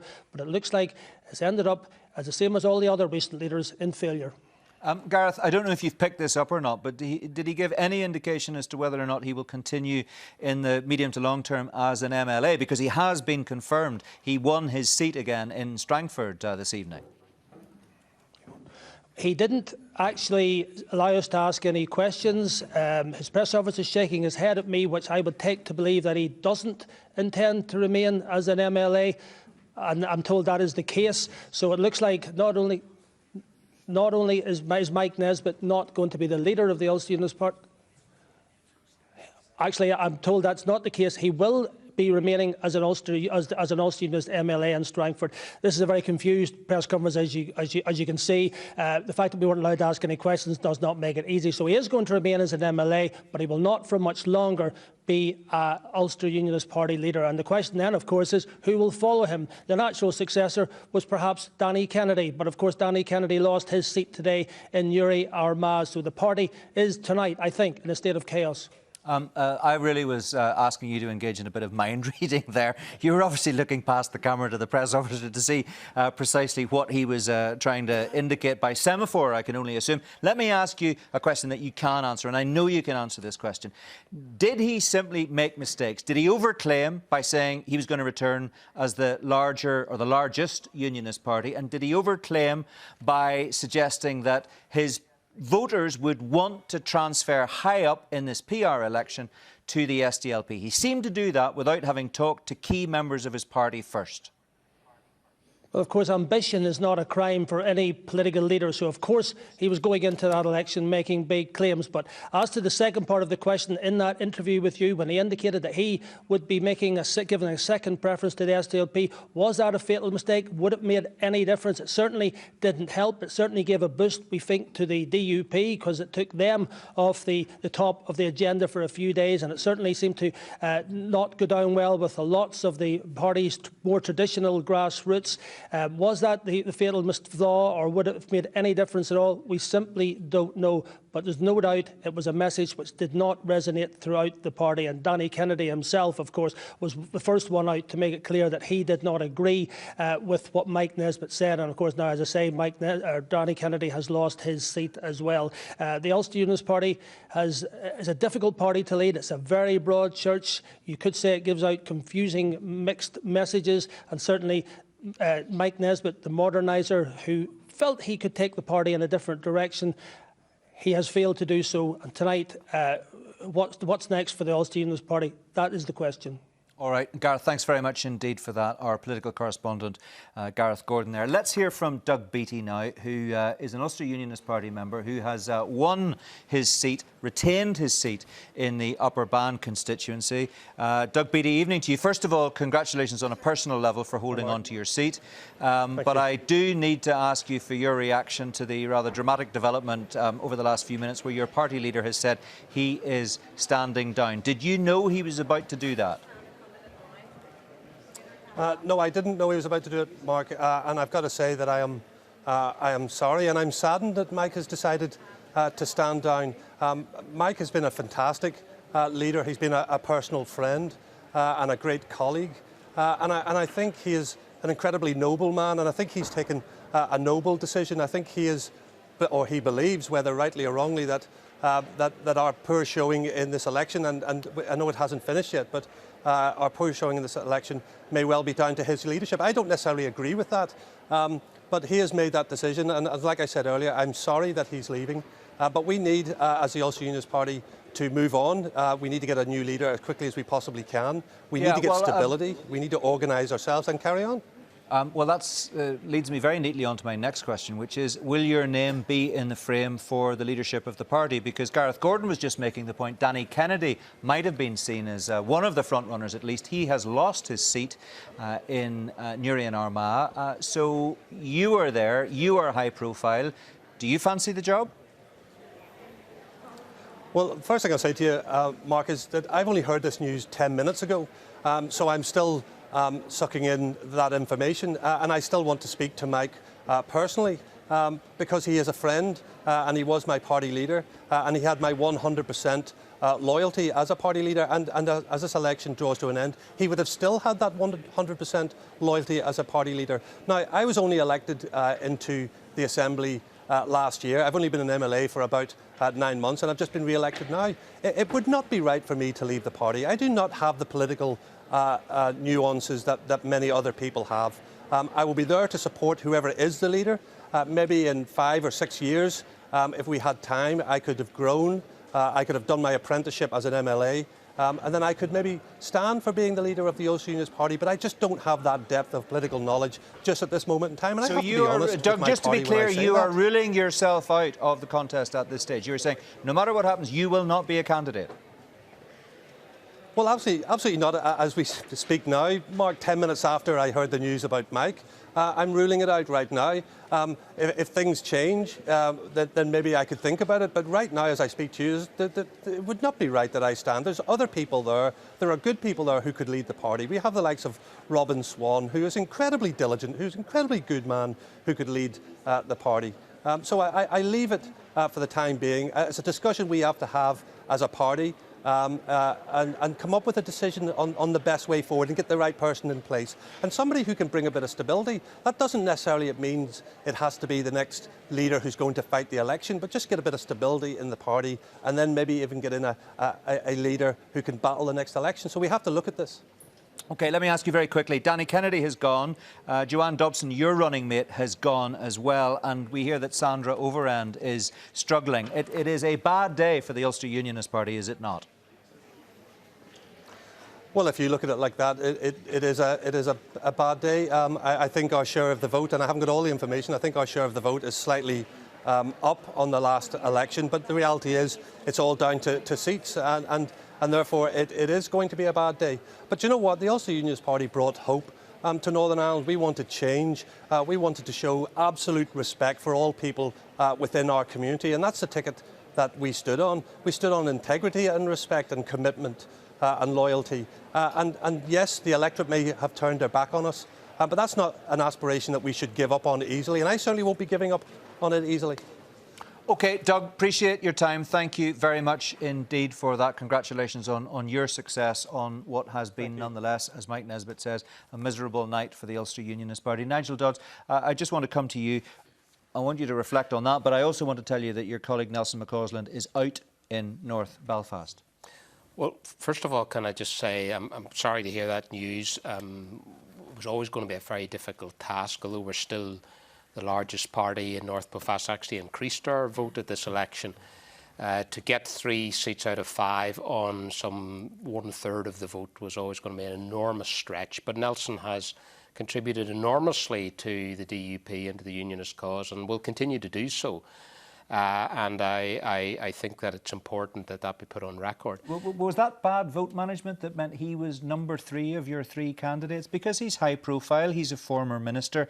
Some people might look at North Belfast and look at the other 2 candidates with the greatest respect, William Humphrey and Paula Bradley, and think that Nelson McCausland may have come in ahead of the 2 of them. How come he was trailing in 3rd place? Well, actually, if you look at the vote management, our vote management in North Belfast was pretty good. I mean, there was all 3 candidates. McCausland might not be thinking that no, tonight. I think Nelson agreed to the strategy and was very much part of it, and we worked together as a team, and they all were within, as I understand it, 700 votes of each other. I think that's pretty good among 3 candidates. Actually, any fair commentator would say that. Look, in this election, there was an increased nationalist turnout. It was always a massive stretch to take 3 seats on 1/3 of the vote. So, look, I mean, we fully expected that this might happen, but we did our best and the vote was well managed and it hasn't quite come off. But, I mean, Nelson has an enormous contribution still to make. Can I just say, in terms of the other piece of news that we've heard there, Mike Nesbitt, I want to say, first of all, to wish Mike and Linda, his wife, and his family all the very best going forward. Going into politics, taking on positions of leadership, as he did, are not easy. It's very, very difficult. He's right to point to the burdens that are placed on people's families. It is a 24-hour schedule. It's very taxing and burdensome and stressful, and I understand entirely what he's saying. You can hear the emotion in his voice. And, you know, politicians today come under a lot of scrutiny and a lot of pressure and criticism, and rightly so.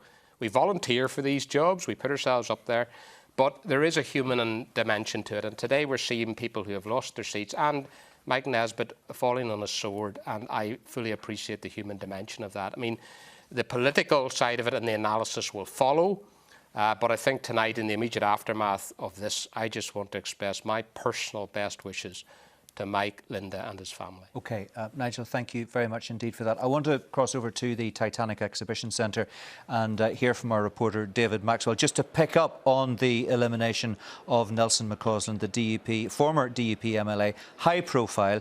What is the reaction there in the Count Centre? Were people genuinely surprised that such a big name should fall?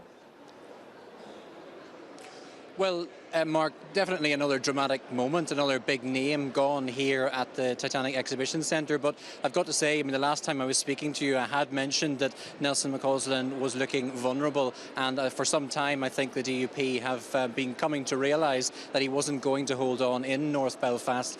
We got a word with him just a few minutes ago. He's now left the exhibition centre here. He said to me that there was a life beyond politics, and he was now going to reflect on his future and decide whether he'll ever run again or whether this is the end of his political career.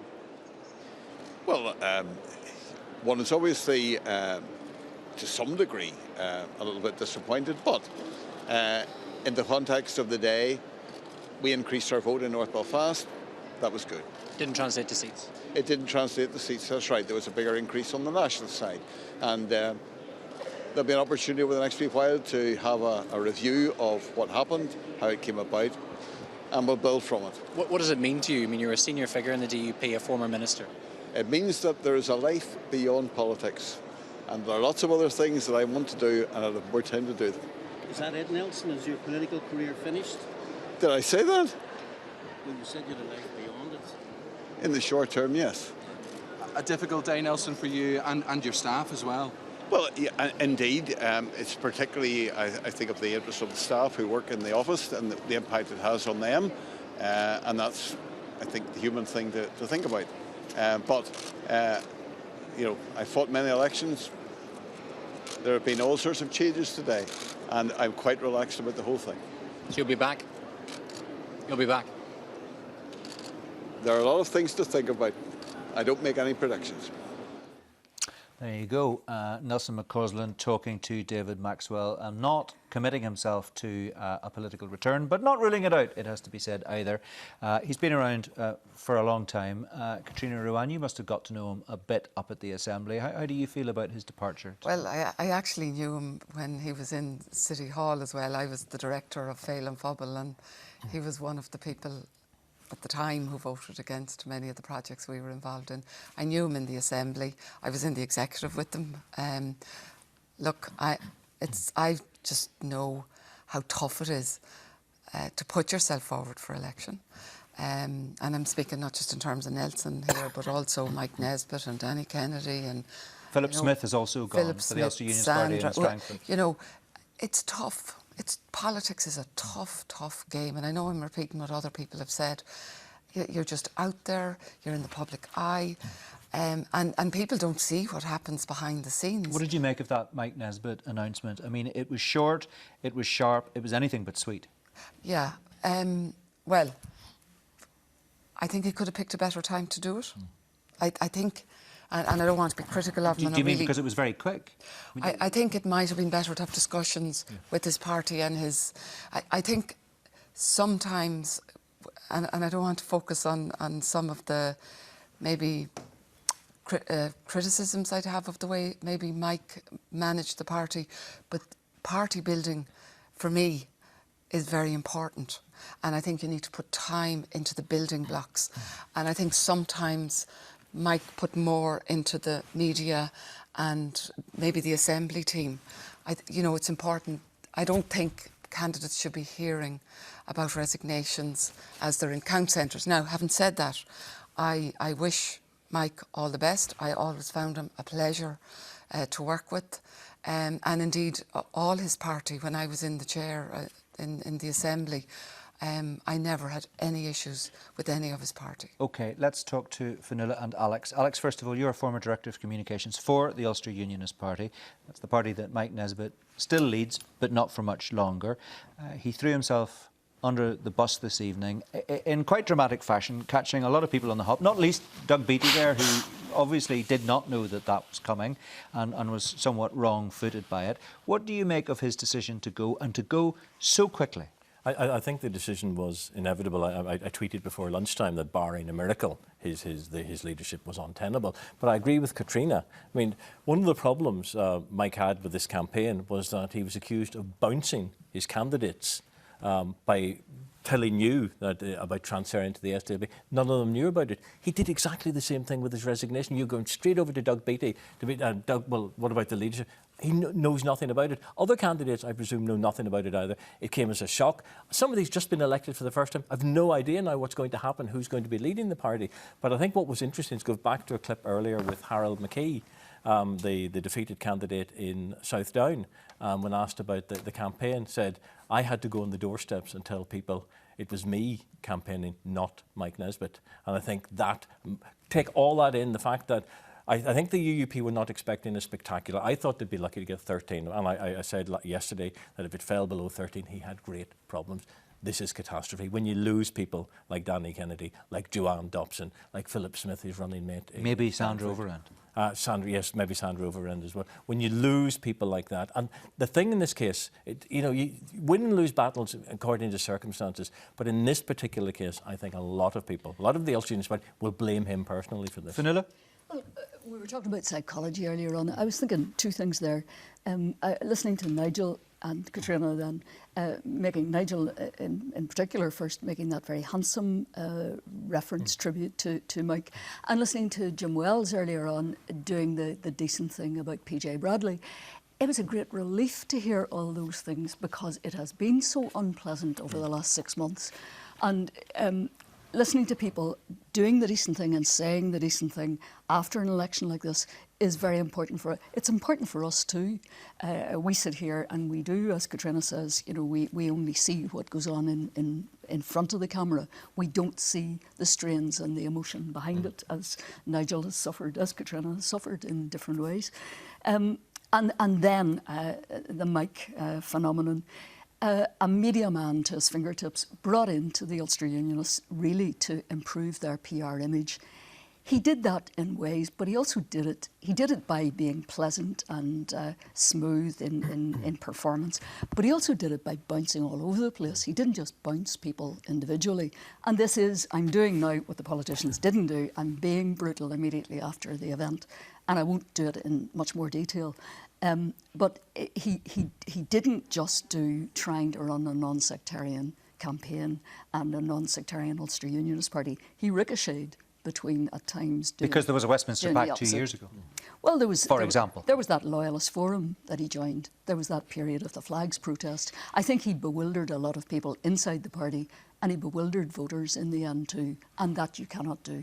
OK, stay with me, because I do want to hear lots more from you very shortly, but I want to go to Fermanagh South Tyrone, to Omagh Leisure Centre, where we can join Michelle Gildernew from Sinn Féin, who has been returned, held on to her seat as an MLA in that constituency. So first of all, Michelle, congratulations to you. That's a good result from your point of view. Also home for you is Gemma Dolan, but it looks like Sean Lynch, your running mate, could be in a bit of trouble. Well, Sean's still in there, and I want to congratulate all of our successful candidates. It's been a great day so far. I suppose personally we're hoping that Sean and Declan McAleer will be returned before we leave the Oma Leisure Centre here tonight.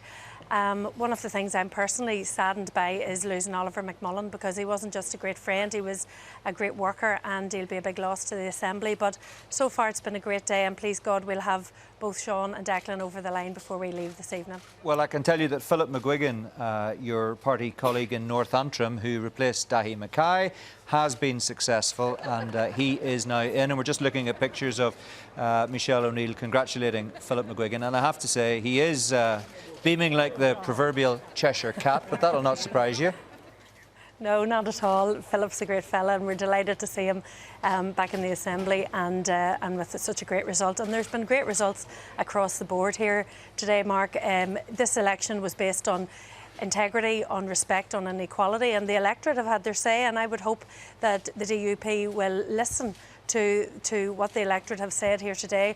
We need to go back into the Assembly, we need to go into these negotiations with a fresh mandate, with a fresh approach, with a different approach, and with an approach that does have respect and equality at its core, because I've certainly been very disappointed in things that have been said and done in my time back in the Assembly. I'm hoping that this mandate will be different. If you know, this election was a difficult one. We had thousands of people wiped off the register here in Fermanagh South Tyrone. We've had a huge amount of work to do to get them back on, but I am proud and honoured to be the only woman, actually, as far as I know, the only woman to have fought every single Assembly election since the Good Friday Agreement and to have won a seat. So I'm deeply, deeply appreciative of the brilliant people of Fermanagh South Tyrone who've returned me and Gemma so far, and they're fabulous people, and I just want to say thanks a million. Gur mila mila mayogad. Okay, Michelle, Oh, Sean's in. I'm just hearing, Mark, I'm just hearing here through me that Sean Lynch has been deemed elected. So three Sinn Féin of Fermanagh South Tyrone are absolutely over the moon. Look, brilliant. you'd get a job as a results tally person from our point of view. I saw a lot of people cheering just in the background over your shoulder, and I wondered what was happening. It looked like he was in a very tight fight for that, but that's now confirmed, is it, that he's been successful? It's been confirmed he's been successful, and I would take from that then that the candidate who lost out was Maurice Morrow, and I think the DUP will have to reflect on that, have to reflect on the result that they've got here today, and listen to the people. We absolutely need to see a different tenor in the executive and in the Assembly. We're about building an Ireland of equals, and we're not going to start by being tramped over in Belfast. All right, okay, Michelle, thanks very much indeed. Thanks for joining us, and thanks for just keeping us up to speed with developments on the ground. Good to talk to you. We haven't got confirmation that is the case, that Maurice Morrow was out, but we knew that he was in difficulty. If that's the case, it would mean that Rosemary Barton of the Ulster Unionist Party may well have held on to her seat in Fermanagh South Tyrone. I can also tell you that Jenny Palmer of the Ulster Unionist Party, formerly of the DUP, is out in Lagan Valley. So that is another body blow to the Ulster Unionist Party and to Mike Nesbitt. Let's hear a bit more of what's happening down at the 4 Belfast Counts and at the Titanic Exhibition Centre for us, of course, is Tara. Okay, Mark, thanks very much. And with the SDLP's Nicola Mallon, we're going to keep you occupied, Nicola, because you've so long to wait. Nobody elected yet in North Belfast. No, we're working through the motions, and Nelson McCausland has just been eliminated. So hopefully within the next couple of hours we'll get the candidates declared and we'll finally know the result in North Belfast. And whenever it comes to the broader picture then, we'll talk about the SDLP in a minute, but just wanting to get your reaction to Mike Nesbitt's news. Well, clearly the issue of the leadership for the Ulster Unionists is a matter for the Ulster Unionists. I heard Mike say that he wasn't clear that his message had resonated. I believe that it was heard in North Belfast. I think if you look at where the transfers from the Ulster Unionist candidate went, the significant proportion of those went to the centre ground. And I know from speaking to people in North Belfast that a number of Unionists did come out to vote for me. So I think that the message of partnership of the centre ground working together did resonate somewhat in North Belfast. And is there a sense of frustration that, because people are talking about opposition, and is there a sense of frustration that you didn't have long enough in opposition then to produce a viable alternative to the two big parties? Well, certainly opposition is a new dynamic, and it was really only beginning to gather momentum. And we were beginning to work together, we were producing motions and so forth. But yes, we never expected the starting pistol to be fired so early. Ideally, yes, we would have liked more time, but we need to build on that going forward.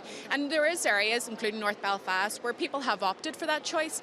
North Belfast is always considered to be one of the most fractious and polarised constituencies, but clearly, people have chosen a centre ground this time, and I think that's a positive message that we need to make people aware of. And a bigger nationalist voice, though, given that Nelson McCausland now has been eliminated. Well, certainly there was a bigger turnout in North Belfast, and I feel that was strongly connected to the turnout for the Brexit referendum. It was an issue when you were going round the doors, but certainly I'm an Irish nationalist, I'm confident, but I didn't stand on an orange or green ticket. I didn't polarise my campaign, I didn't use any sectarian or divisive language. I stood with a partnership approach, and I stood on bread and butter issues, and certainly that worked for us in North Belfast. So there is an appetite. I think we needed probably longer to build on it, but that's the job of all of us going forward.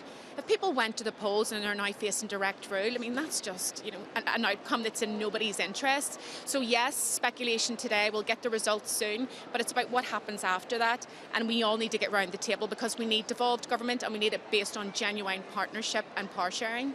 And your vote is held up, but there have been losses, obviously, with Alex Atwood disappearing then from West Belfast. So do you think there will be a postmortem? What do you think the SDLP will be reflecting on after this election? Well, certainly after every election, all parties, including the SDLP, we sit down, we look through the figures, we analyse them, and we look seriously at what lessons can be learnt.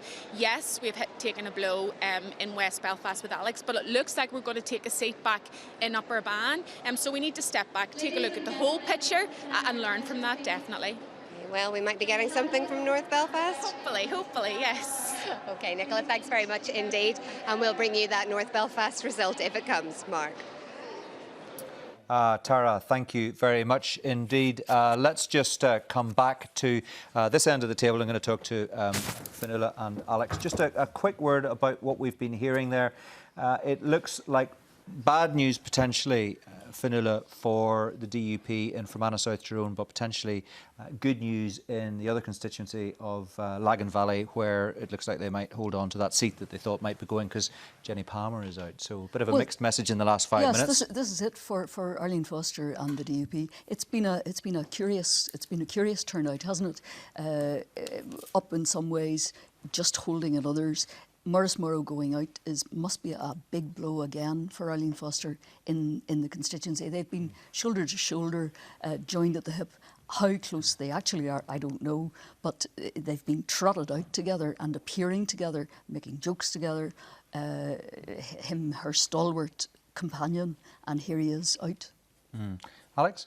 I think Fionnuala is right about that. I think also in Lagan Valley, I think the DUP will be delighted because that was always going to, they wouldn't have said so publicly maybe during the campaign, but it's always going to be a difficult one for them, and getting the three, holding the three, I think is very important for them. But just that point about another Ulster, Jenny Palmer being out there, that brings, by my calculation, the most the Ulster Unionist Party can now win is 10, and that is devastating for the party. So the top figure you reckon is 10. By the way, we were just looking at pictures there of, you were talking about 3 seats for the DUP in one constituency. That was the 3rd seat, Sean Lynch, for Sinn Féin in Fermanagh South Tyrone, which is a very impressive performance by Sinn Féin in that constituency. Yes, Sinn Féin and the DUP have reason to be happy tonight. They did what parties have to do. They got their vote out. Mike Nesbitt and the rest of them can complain about this result in Northern Ireland still polarised. The reality is these two parties delivered on the day. The smaller parties, with the exception of the Alliance Party, who seem to have had a good day and put the vote up by 2.5%, didn't deliver. And that's the Ulster Unionist Party and the SDLP are now going to have to consider the relevance of their parties and whether or not there's any room for them politically or electorally in Northern Ireland anymore. Just a quick word, Katrina. We talked earlier about Oliver McMullen, who lost his seat after many years at the Assembly, and he hasn't been well recently. He's talked a lot about that, but that's good news for Sean Lynch. Well, it's good news for Sinn Féin and Fermanagh South Tyrone, and I mean, in the last shows how things can change. In the last election, we didn't do well in Fermanagh South Tyrone, and we ran too many candidates. And we learnt from that, and we went in there. Well, you made a complete dog's breakfast of it last time round. Well, let's be honest. Well, we put up 4 candidates and we shouldn't have. And I don't, I'm not saying anything out of turn here. But I do, so I think it's phenomenal that we've got 3 out of 5. I mean, and people would probably be surprised to hear me saying this. Maurice Morrow and I had political differences, obviously, but I have to say he was a very funny man, and I was on the business committee with him, and he had a quirky sense of humour, and he's one of the people I will miss, actually. So on a personal level, again, well, you're sad to see him go? Well, I don't... On a personal level? On a personal level, and Jenny Palmer. I was with her today in the Lagan, in the Lisburn Count. She was... she really tried her best in the Assembly. She really wanted to make a difference, and it's tough. It's tough. She put herself forward. She's had a tough time, but I know there's been internal issues between herself and the DUP in the past, and she's working with the UUP and her colleague. It's tough. She's gone home tonight, and she probably just wants to close the door and... Yeah, it's a brutal game, there's no question about that. Nigel Dodds, just a quick word about Maurice Morrow going. I know he's a friend of yours and popular within the party. Is that a particular body blow to Arlene Foster? Because I think in many senses he was a mentor to Arlene, wasn't he? No, I mean, it is. It's a big blow to the DUP family. Maurice is the chairman of the party and has given a lifetime of service. I think he's was elected to the local council down there in the early 70s, so he's been around a long time. Political career's not over, of course, because he is a seat in the House of Lords. He's a member of the House of Lords, and there's no retirement from it at all, so you can go on for as long as you like. But it is an enormous blow, and I hold Maurice in the highest of esteem. Remember, he piloted through the last Assembly a very important piece of private members' legislation in terms of human slavery and trafficking and so on, and he's been talking to people across Europe and elsewhere about that. He made an enormous contribution to the Assembly, and he'll continue to make an enormous contribution to our party. But so I wish Maurice well, and it is very, very sad. But we're seeing in this election, some very, very well-known household names not returning to the Assembly. The people have spoken, and we must always remember at the end of the day we are the servants of the people, and it can be brutal and it can be very, very difficult, but we've got to respect that. And I'm very gratified that the likes of Nelson McCausland, Maurice Morrow, other people from other parties are all. Danny Kennedy, I thought, made an extremely gracious speech. What about Jenny Palmer? No love lost between Jenny Palmer and your party, but again, on a personal level, can you feel her pain tonight? Yes, I mean, I fought an election and lost an election when I started. I know what it feels like. It's not a very pleasant feeling at all. Yes, of course, and people will be going home tonight to their families and very, very, upset and emotionally distraught and all the rest of it. There will be others. I looked at Nelson, my colleague, who is very philosophical about these things, and he will take it in his stride. Others will be taking it much more in a difficult fashion. But certainly Maurice will be greatly missed in the Assembly. OK, well, Danny Kennedy quoted Adlai Stevenson, and he said when he was asked how he felt, too tired to laugh, too old to cry. Yes. And his voice cracked as he said that. I mean, I thought you could just see the pain and the sadness absolutely etched on his face. I think one of the remarkable things is that those who have bowed out today have done so in the most gracious fashion. I mean, I think it's been remarkable and a really good response to. And it's a tribute to democracy. OK. Naomi Long, the leader of the Alliance Party, has joined us. Welcome to you, Naomi. Good to see you. We heard from you a little earlier when you were down at the Count Centre. You, of course, topped the poll in East Belfast. And as things stand, according to my computer spreadsheet, you're the only MLA for East Belfast at this stage. Yeah. So far, I'm the only one elected, though I think both Joanne Bunting and Chris Little are very close behind. There's only, I think, 25 votes between the two of them. So one or other of them, if not both, will probably be elected at the next round of the count. And what happens then? Does it look like Andy Allen from the Ulster Unionist Party will hang on and one of the two DUP? One of the two DUP will go. I think at the moment Robin Newton is ahead of David Douglas, but that is difficult to judge because obviously with transfers people may just vote in order of alphabet and that could benefit David Douglas. So we honestly won't know until the last votes are counted what will happen. David Douglas, of course, the son of Sammy Douglas, so he's got the name, I suppose. But Robin Newton's been around for a long time and has the profile, though he's been caught up in some controversy, it's fair to say, in the last 6 months or thereabouts. So it'll be interesting to see how that plays out, won't it? That'll go right down to the wire. It will. I mean, I think we'll get a good idea, I think, once they start doing all the transfers after the next lot of elections. I mean, once Chris and Joanne get over the line and Andy, it's then things like what happens to the PUP vote and where it distributes, and that should give us a fairly clear picture of which of the DUP remaining candidates are likely to go through. Right, what about the overall picture? What is your reading at this stage of proceedings as to what the public's verdict is? Because it seems to me you can read it in several different ways. How do you read it? Well, I mean, in terms of their verdict on what we did over the election, I think it's a positive verdict. It's the best result we have had since 1979 in terms of votes and in terms of vote share since 1987. So, I mean... So your share of the vote's up 2.1%. It is. And we have seen our vote double and triple in some constituencies, which was important because I did say that I wanted to reach out beyond the east of Northern Ireland and actually make some inroads in the west. We've actually seen some improvement in our vote share there in those places. We were starting from a low base, but we have the potential there in future to be able to build for council seats, and that's a good way for us to be coming out of this election. In terms of the wider picture, well, I think the one message that we can take away is that the increased turnout it's very clear to me. It's the best turnout I think there's been in an Assembly election since the one immediately after the Good Friday Agreement. I think that shows that when people see the institutions in peril, they actually care about it. So I think that the message that people are sending from their vote yesterday, regardless of whether they voted DUP or Sinn Féin or Ulster Unionist or SDLP or whoever they voted for, is that they want the institutions to work. Now, that's a challenge because I think DUP and Sinn Féin, in terms of their campaign, have set themselves at loggerheads, and it's going to be very difficult to climb down from some of the positions taken, but they've got to do it because it's very clear they were given a mandate to run an Assembly and an executive that works, and it's got to happen because that's what people actually want. OK, we'll hear lots more from you very shortly, but for now, thank you, and thank you to the rest of you. Let's cross back to Mark Devonport, who's with Nicholas White, who's been looking at the ups and downs of leadership within unionism down the years. Mark. Thanks very much, Mark. Well, we've decided to change academic disciplines. Instead of being sophologists at the moment, we're going to become amateur historians.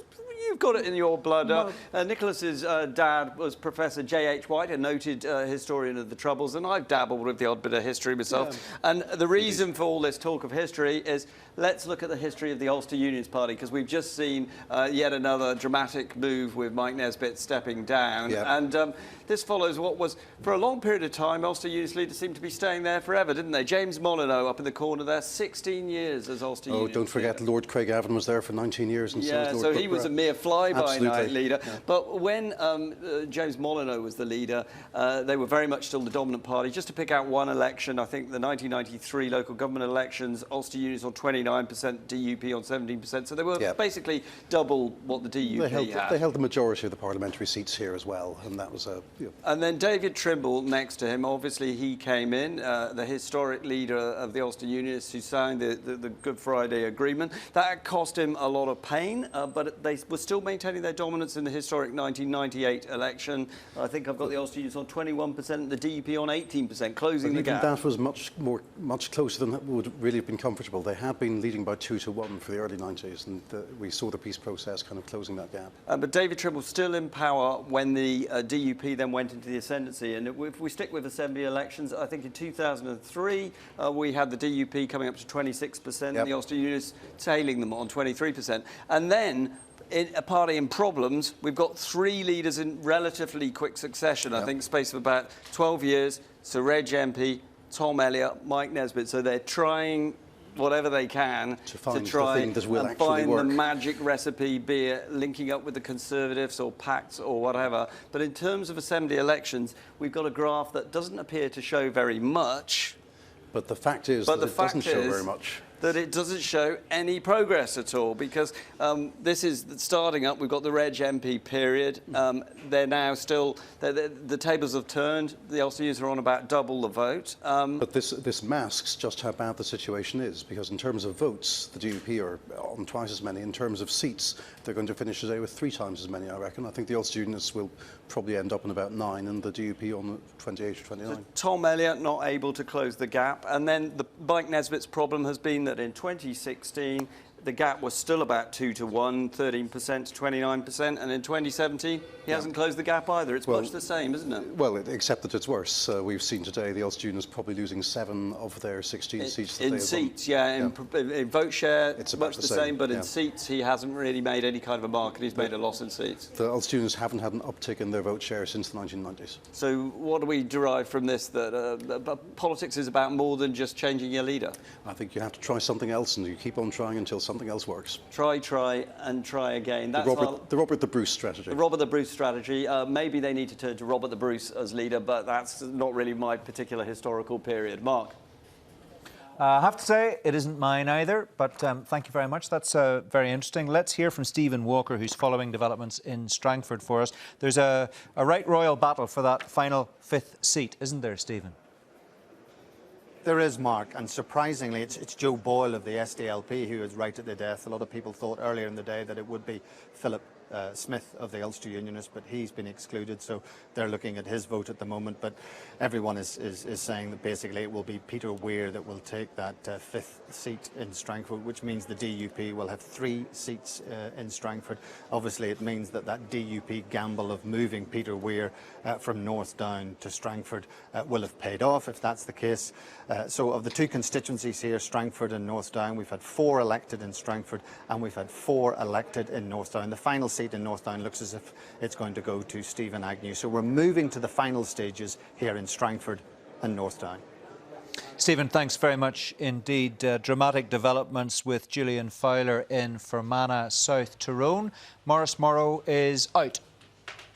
That's right. You heard it when Michelle Gildenew was speaking to you a little earlier, but I've been given the final tally. Rosemary Barton received 8,442 votes at the end of stage 4. Sean Lynch, Sinn Féin, 7,717, and Maurice Morrow, 7,411. That left him just over 300 votes short of that final seat. So that means 3 Sinn Féin, 1 DUP, Arlene Foster, of course, and 1 Ulster Unionist, Rosemary Barton, elected in Fermanagh and South Tyrone. Still waiting for the final declaration to be made and for the candidates to make their speeches.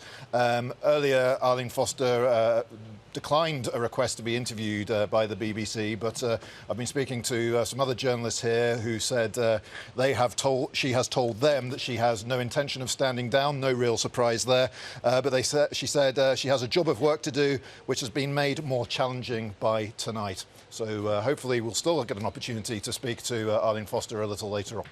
Yep, we look forward to that. Julian, thank you very much indeed. Julian Fowler in Omagh for us at the Fermanagh South Tyrone count. And from one Julian to another, Julian O'Neill at the Lagan Valley count, where things are interesting. Lagan Valley and, of course, South Down you're keeping an eye on as well. What can you tell us? I am, Mark. Just the very latest, I believe it is the SDLP who have requested a recount of stage 5 of the Lagan Valley count. This, I think, relates to the redistribution of votes of 2 candidates who were eliminated. I don't think it's going to change the fact that Jenny Palmer has lost her seat as a result of that stage, but the SDLP want that stage recounted. I think it probably stems from the fact that they do believe that they are in with a very slim chance of taking the 5th and final seat here in Lagan Valley. Just let me recap. We, at this stage, have only 1 candidate returned in Lagan Valley. That is Paul Given, who topped the poll for the DUP. But I would fully expect Edwin Poots, his party colleague, to join him. Trevor Lunn of the Alliance Party also to be elected, and also Robbie Butler of the Ulster Unionists, who has outpolled Jenny Palmer. That leaves the fifth and final seat, which the DUP are now confident that Brenda Hale will take, so the DUP would retain 3 seats in Lagan Valley, but that's all looking into the future. No one quite knows whether this count will finish tonight or carry into tomorrow. Things are much more advanced in South Down, where we currently have 2 Sinn Féin candidates elected, along with Sinead Bradley of the SDLP and Jim Wells of the DUP. Just the 5th seat there remains to be filled, and it looks like it will go to Colin McGrath of the SDLP, giving them the 2 seats that they come into this election with. Harold McKee, who won the 6th seat for the Ulster Unionists just last May, lost out. So that's the very latest situation from Lisburn, where both counts are still continuing. OK, Julian, thanks very much indeed. 2 counts still continuing in Ballymena, and joining us from the Seven Towers Leisure Centre there is Maggie Taggart, North Antrim and Mid Ulster, and they're both really interesting, yes, Maggie, aren't they? Yes, well, funny enough, North Antrim, after a very long delay, has finally elected its first MLA, and that, ironically, for such a strong loyalist area, is Sinn Féin's Philip McGuigan. We think that 2 of the 3 DUP candidates, the previous MLAs, are likely to be re-elected. That's Mervyn Storey and Paul Frew. But the third one who has been there is vulnerable. That is Philip Logan from the DUP. It's very likely that he will lose out to Robin Swan of the Ulster Unionist Party, who is in the spotlight at the moment, and he's obviously hoping he will get in. We should hear very shortly, because I understand earlier Doug Beattie was mentioning that Robin Swan could very likely take over from Mike Nesbitt as leader of the Ulster Unionist Party. In Mid-Ulster, we've had 3 Sinn Féin elected, 1 DUP. We are likely to have a casualty in the Ulster Unionist Party's Sandra Overend, sitting MLA. Also, she's likely to have lost out to Patsy McGlone of the SDLP, who's quite close, only 500 votes short of a quota now. OK, Maggie, thanks very much indeed for that. Let's talk to John O'Dowd from Upper Bann, Sinn Féin candidate, of course, former minister. Mr O'Dowd, evening to you. Thanks very much indeed for joining us. First of all, congratulations to you on retaining your seat. Thank you very much. A lot more comfortable this time than it was 10 months ago, when we were discussing the possibility of you having to find some alternative employment.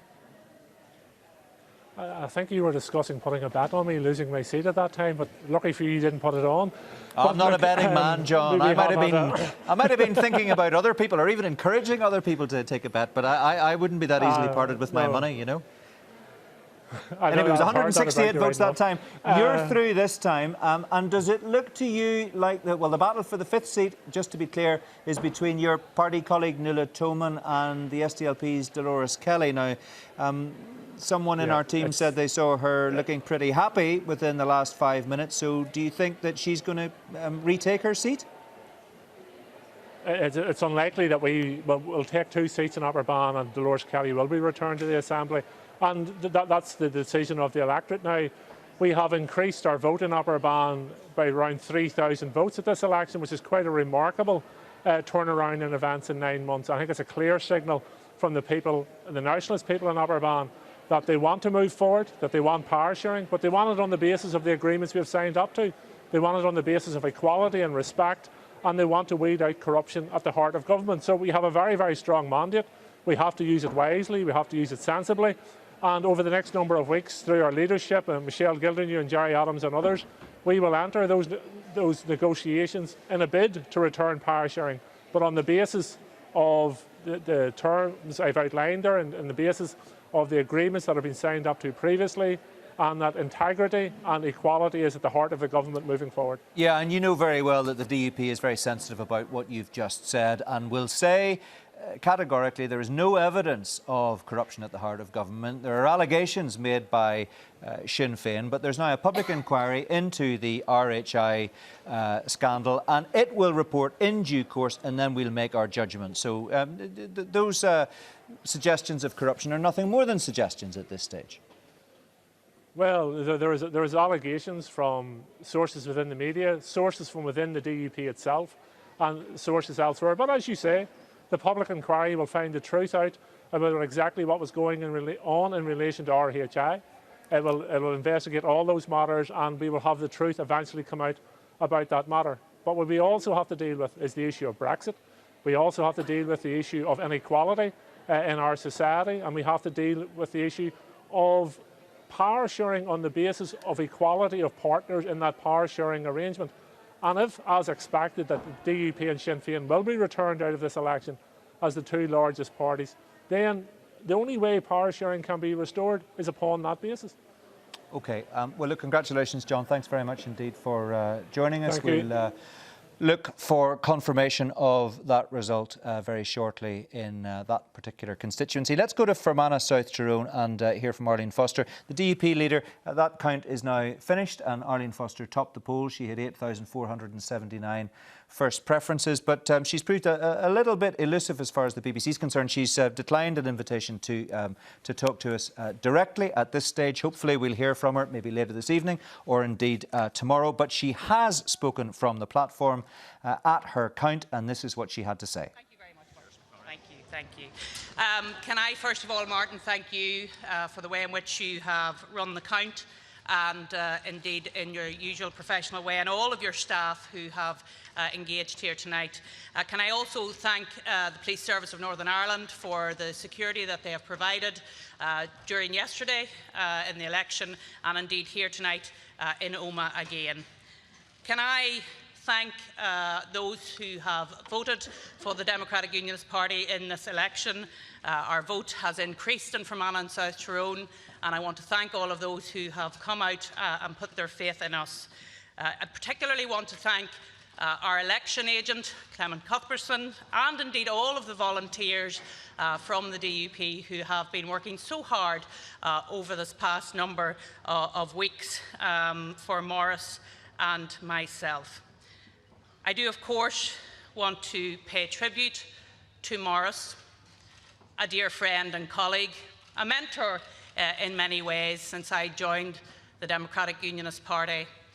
In PR elections, sometimes it can be tough between running mates, and I'm delighted to say that Maurice Morrow and I have never had a crossword between us. And I want to thank him and Jennifer for their friendship, and Maurice for your courage and everything that you have contributed to the Northern Ireland Assembly. Fermanagh and South Tyrone as a constituency is the poorer for you not being there, and I know that there are many that will agree with that. Personally, I of course want to thank my family and for all of the support that they have given me over what has been a challenging time in some ways. And I thank them for the love that they have provided to me and the support, and to all those who have been supporting me in practical ways and indeed through prayers as well. I am honoured and humbled to be standing here at the moment, and I want to personally thank everyone who has come out for me, and to thank everyone who has supported the team of DUP candidates across the province. And beyond that, I want to thank everyone who has come out to vote in this election and shown support for the democratic process, and indeed the desire to see the restoration of the Assembly structures. There's no mandate across Northern Ireland for direct rule, no consensus for an end to local democracy, and no desire to silence our collective and distinctive Northern Ireland voice at this critical time.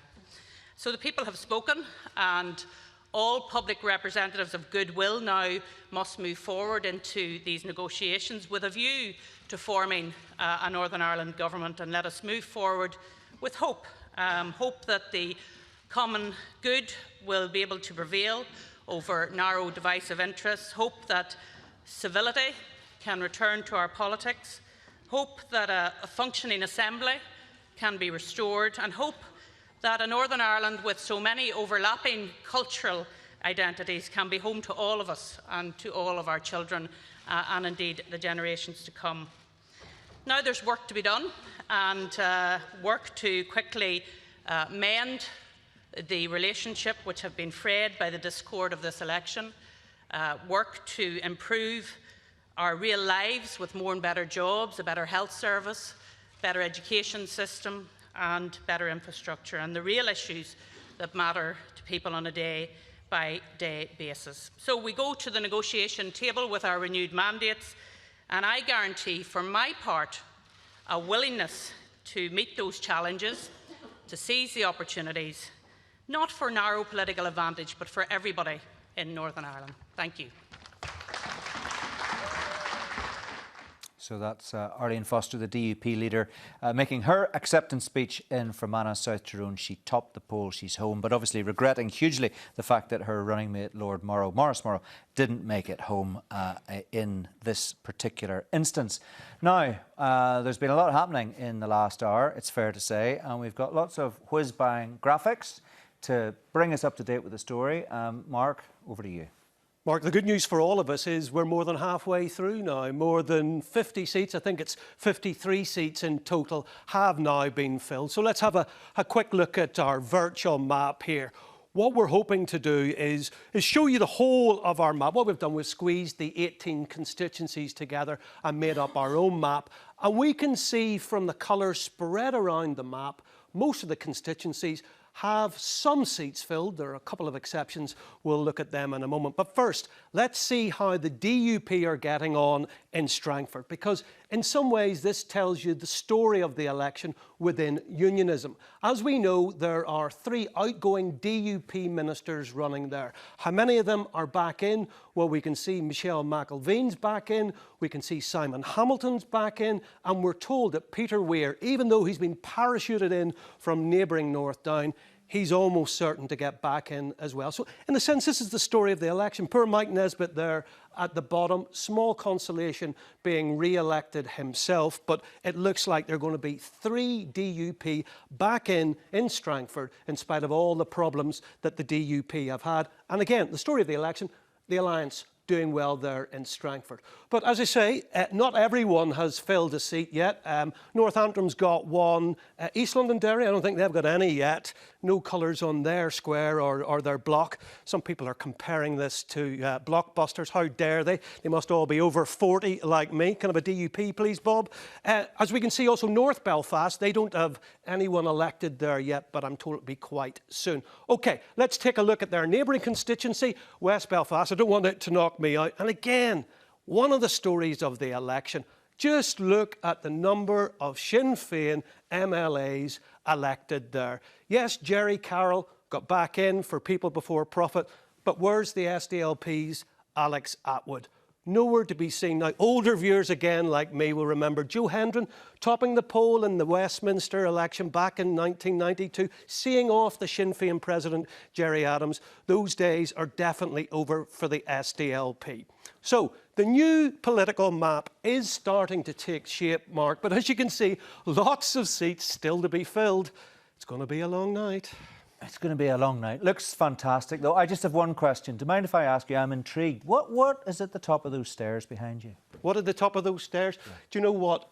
Up at the top, we'll show you at the end of the night. Can you just take a wee dander up? No? Do you know what? I'll parachute down from it if people tune in to after 11 o'clock. Right. We'll hold you to that. OK. Thank you. Get a cup of tea, and we look forward to that in an hour's time. Thank you very much indeed. Mark Simpson there with some numbers, which give us a good overview of exactly what is happening. Now, let me just ask you, are you on course for 8? We're on course for 8.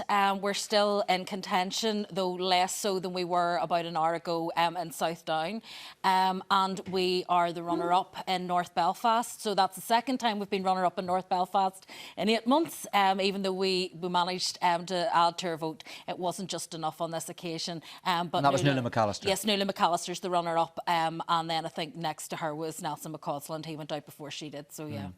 What about your predictions for the Ulster Unionist Party and the SDLP? Alex was saying earlier he reckons that the Ulster Unionists can't get any more than 10.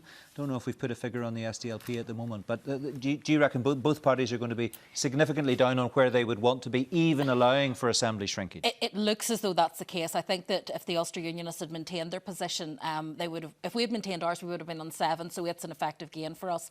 I think if the Ulster Unionists had done the same, they would have had about 12 or 13. It looks like they're going to be below that now. And again, similarly with the SDLP, though they are helped slightly, I have to say, in South Down at our expense, because whichever of us don't take that final seat will be the runner-up. So it's a kind of tussle between the two of us for that last seat, and that will help them a bit there, I think. But not a good election, I would have to say, for either party. And I mean, not as bad an election, however, I'll be honest, as Mike seems to think it is for him. And I was quite shocked at how swiftly he decided to depart the stage. It seems to be quite a remarkable decision to have made, and to have made it so swiftly without talking to his colleagues, and all of the rest of it just seems to me quite a bizarre way. Well, does that suggest to you that he wanted to go, and at the first sign that things weren't going to be as good as he had perhaps hoped in his head they would be, he made the decision to go? Potentially, yes. I mean, I have to say that at the leaders' debate before the election, the last leaders' debate, he did seem even then to have the demeanour of someone who felt defeated. And so from that perspective, I don't think he had a happy election, if you want to put it that way. I mean, we've all fought really good election campaigns. We've all enjoyed the campaigns and then been gutted when we get to the count centre. It happens to us all on occasion. But I don't think he had a good campaign. I don't think he felt confident going into the election. I don't think he felt confident throughout. But it has left them in quite a difficult position, I think, because they've lost 3 out of 4 of the women that they had in the Assembly, which is a big blow. And also they have lost Danny Kennedy, who was probably the most obvious person, either in a caretaker or permanent capacity, to take over as leader if Mike was to stand aside. Danny will be a huge loss. I have to say, a huge loss to the Assembly. I was his vice chair in the UFM DFM committee days when I started in the Assembly, and I have huge respect and affection for Danny. He is a gent, and I'm genuinely sorry to see him go, because he has a great sense of humour and is somebody that I think will be really a loss to the chamber. And I'm sure you would have found the same thing working with him in the role as Speaker. You know, he is somebody who genuinely could bring wit and humour to the role that he had.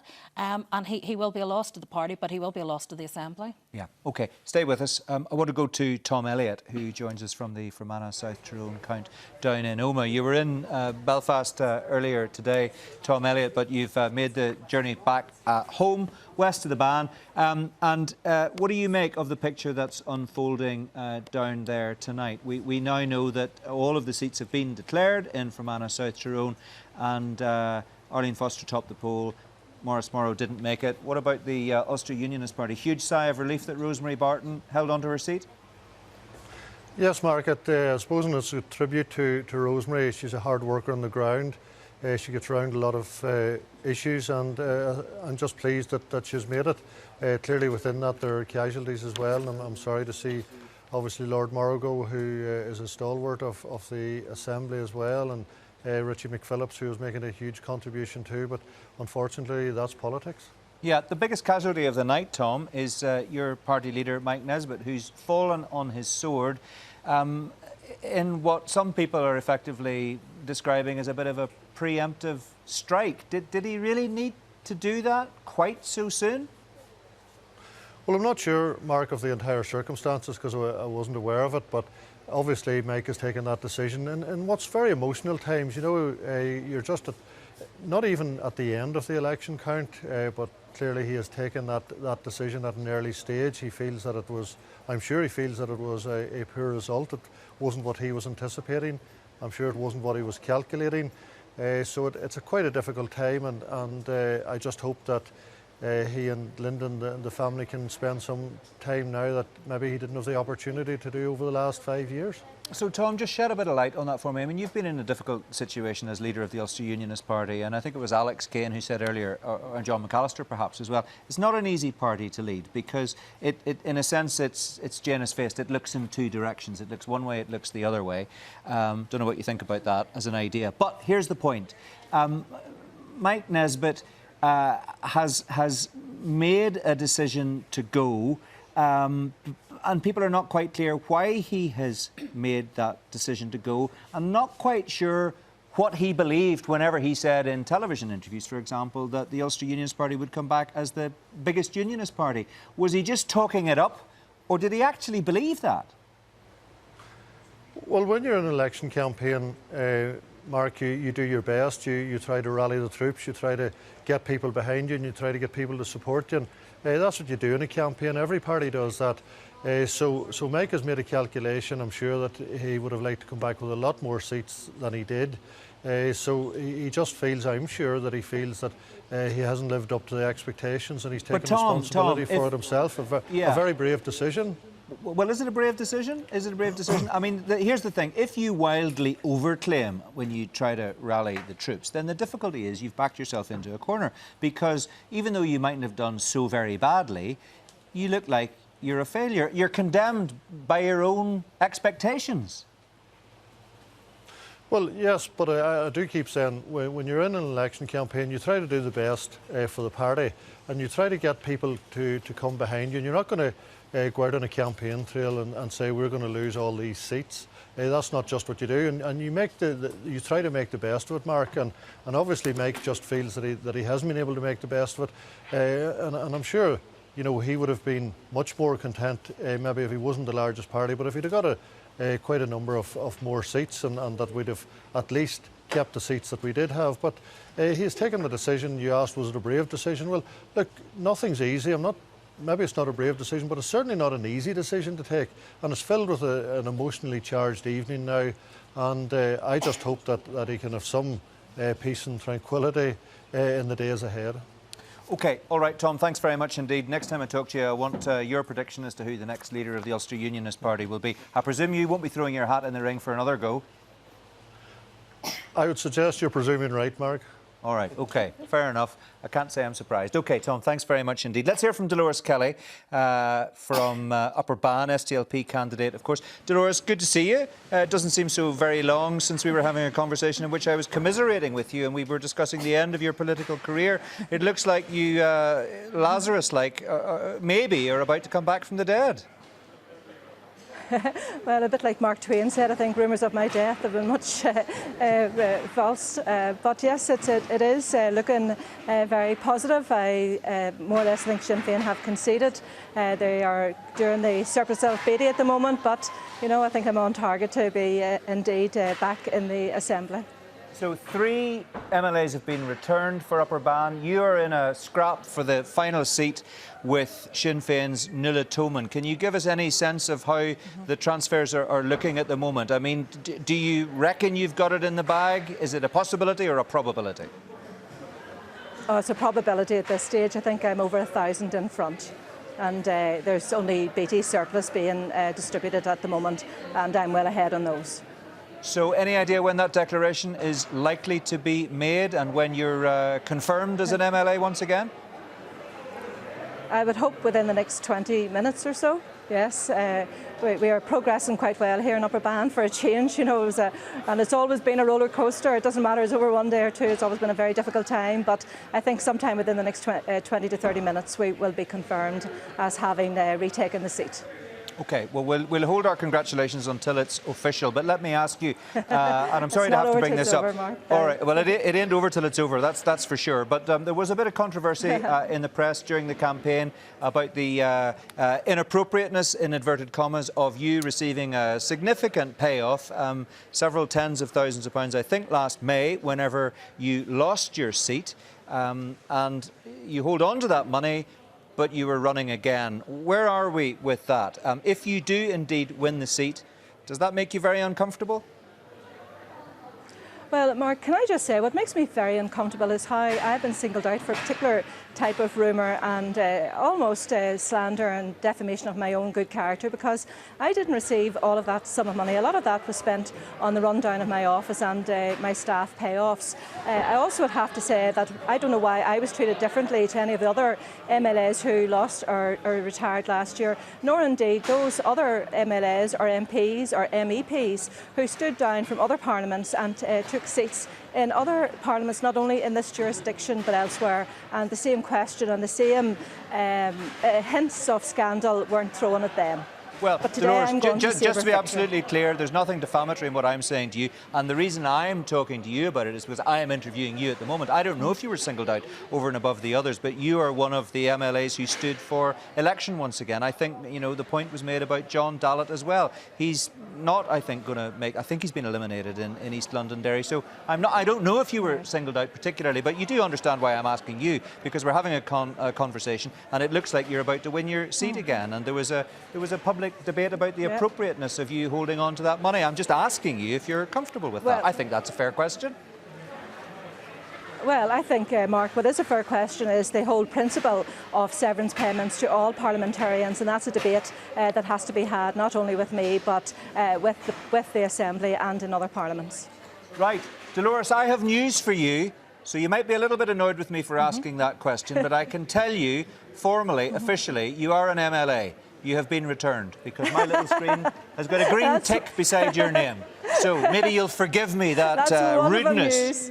It's wonderful news. How do you feel? Oh, congratulations. Thank you very much, Mark. It's just wonderful. I didn't expect to be back here, you know, and I really want to thank my marvellous campaign team that worked really, really hard. But I want to say a particular thanks to each and every voter in Upper Bann who came out for the SDLP, who put their faith in the SDLP and in me to represent them once again in this constituency. Thank you all. Well, genuine congratulations. That brought a smile to your face, I have to say. So look, you can go off and celebrate, and it'll be an official declaration, and no doubt we'll chat again soon.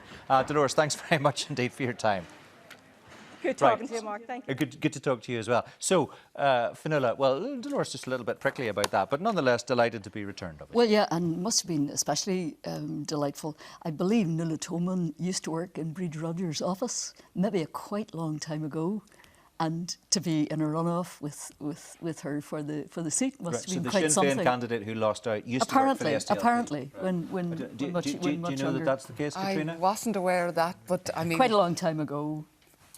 I know Nuala, she never mentioned that, but that could be the case. It may have been while at school, you know, it may have been a holiday job, but she did apparently work for some time. Well, anyway, she Sinn Féin through and through, and there was a bit of a tight fight at the end, and she didn't quite make it. Katrina, yeah. I mean, first of all, I would congratulate Dolores. I think it is tough coming back having lost her seat, and also John O'Dowd. But Nuala Toman polled very, very well for a first-time candidate in Upper Bann, and you know, I think she should be very proud of. Well, she was in fourth place in terms of first preference votes. She got 6,100 first preferences. She just didn't pick up the transfers to bring her home. But I mean, an excellent first preference vote for a first time out in Upper Bann. And replacing a very effective and very popular person in Catherine Seeley, who's apparently very, very popular in the Who's gone back to teaching, which again... A loss, I think, to Sinn Féin. Well, a lot of people feel a loss to Sinn Féin, but a loss to politics as well, because she was articulate and she had things to say and she had a fresh perspective on things. You know, no matter what you think about Sinn Féin's position on things, I think a lot of people like the fact that she brought something new to the table. And Katrina, here's the interesting thing about that. They wonder if that says something about a young person's commitment to politics, or a young person's view of what politics has to offer and where politics is going here at the moment. Well, first of all, I think Lismore School are very lucky to have Kat, because she's a really good teacher. And as a former education minister, looking at really raising standards and tackling underachievement, I know that is Kat's goal in a very disadvantaged area. In terms of young people in politics, of course young people raise questions, but look at the number of young people that have put themselves forward, that don't know what's going to happen next week or the week after. But you take my point. You know, there she was in the Assembly for a matter of months. She had an opportunity to get her feet under the table. People thought that she was high profile, she'd something to offer. And she was there, she got a feel of it, and she decided, you know what, I'm not going to bother, I'm going to go back to teaching. And that sends out a negative message about politics, doesn't it? Well, yeah, but I mean, politics doesn't have to be for life, and I think that we have to change. Often it's for more than 8 months. No, I know, but I think we have to change the way we think about things. I mean, if you go into a job and you don't like the job, well, then you change it, and people should be entitled to. But look at Megan Fearon. Megan Fearon is now, she's 25 years of age, and she's in her third. She's won 2 elections and she was co-opted in 1. So there are young people who stayed on and young women who stayed on. And politics is a tougher game for women than men. I don't care what anyone says. And loads of other, Alicia McCallion, Sinead Dennis, Nicola Mallon, all the different women that have gone forward again. I think what we have to do is make it a better place for women and men. But also, you don't have to stay there for life, as I know. Naomi? Well, yes. I mean, you've bailed out at a relatively young age, it has to be Well, said. And a lot of people were bailed out, surprised that you like- decided to go. Well, yeah, and I've probably a different view. Like, I've done different things in my life, from being a professional tennis player to being an activist in the third world to being a human rights activist, 14 years in politics, 4 terms. I'm happy for You're not going to go younger... back to being a senior tour tennis player, No, right? well, I think I'm probably a bit old for that now. But I mean, it's good to have change, and it's good to have younger people in. Right. And like, I'm glad I could use my experience to get a younger woman like Sinead Dennis in style. OK, we're going to just look at some pictures of Arlene Foster leaving the Count Centre in the Fermanagh South Tyrone Bye-bye. Count. Look, there she is, heading out in the dark. It seems to have dried up down there in that part of the world. She's getting into her Land Rover there. Of course, she has a fair bit of security around her. But anyway, she's heading off. She chose not to speak to the BBC on this occasion, and with any luck, we'll catch a word with her tomorrow, Naomi. There's Maurice Morrow, of course, who was unsuccessful. And Arlene Foster referred to Lord Morrow as her mentor. It's difficult for him. So I suppose a bit of a mixed night for Arlene Foster. Yeah, she will be genuinely, personally disappointed that he's not back at Stormont. Undoubtedly, I think when you run as a candidate, the thing that is worse than losing your own seat is watching your running mate go out, because actually it's...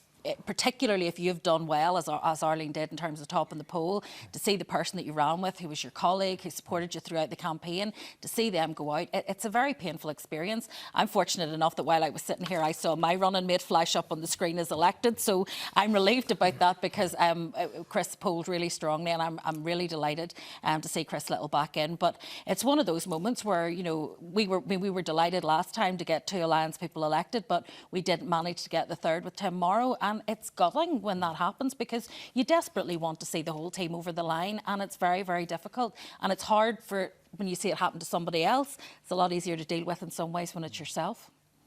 OK, let's talk to Robin Swan, the Ulster Unionist from North Antrim. He joins us from the Count there in Ballymena.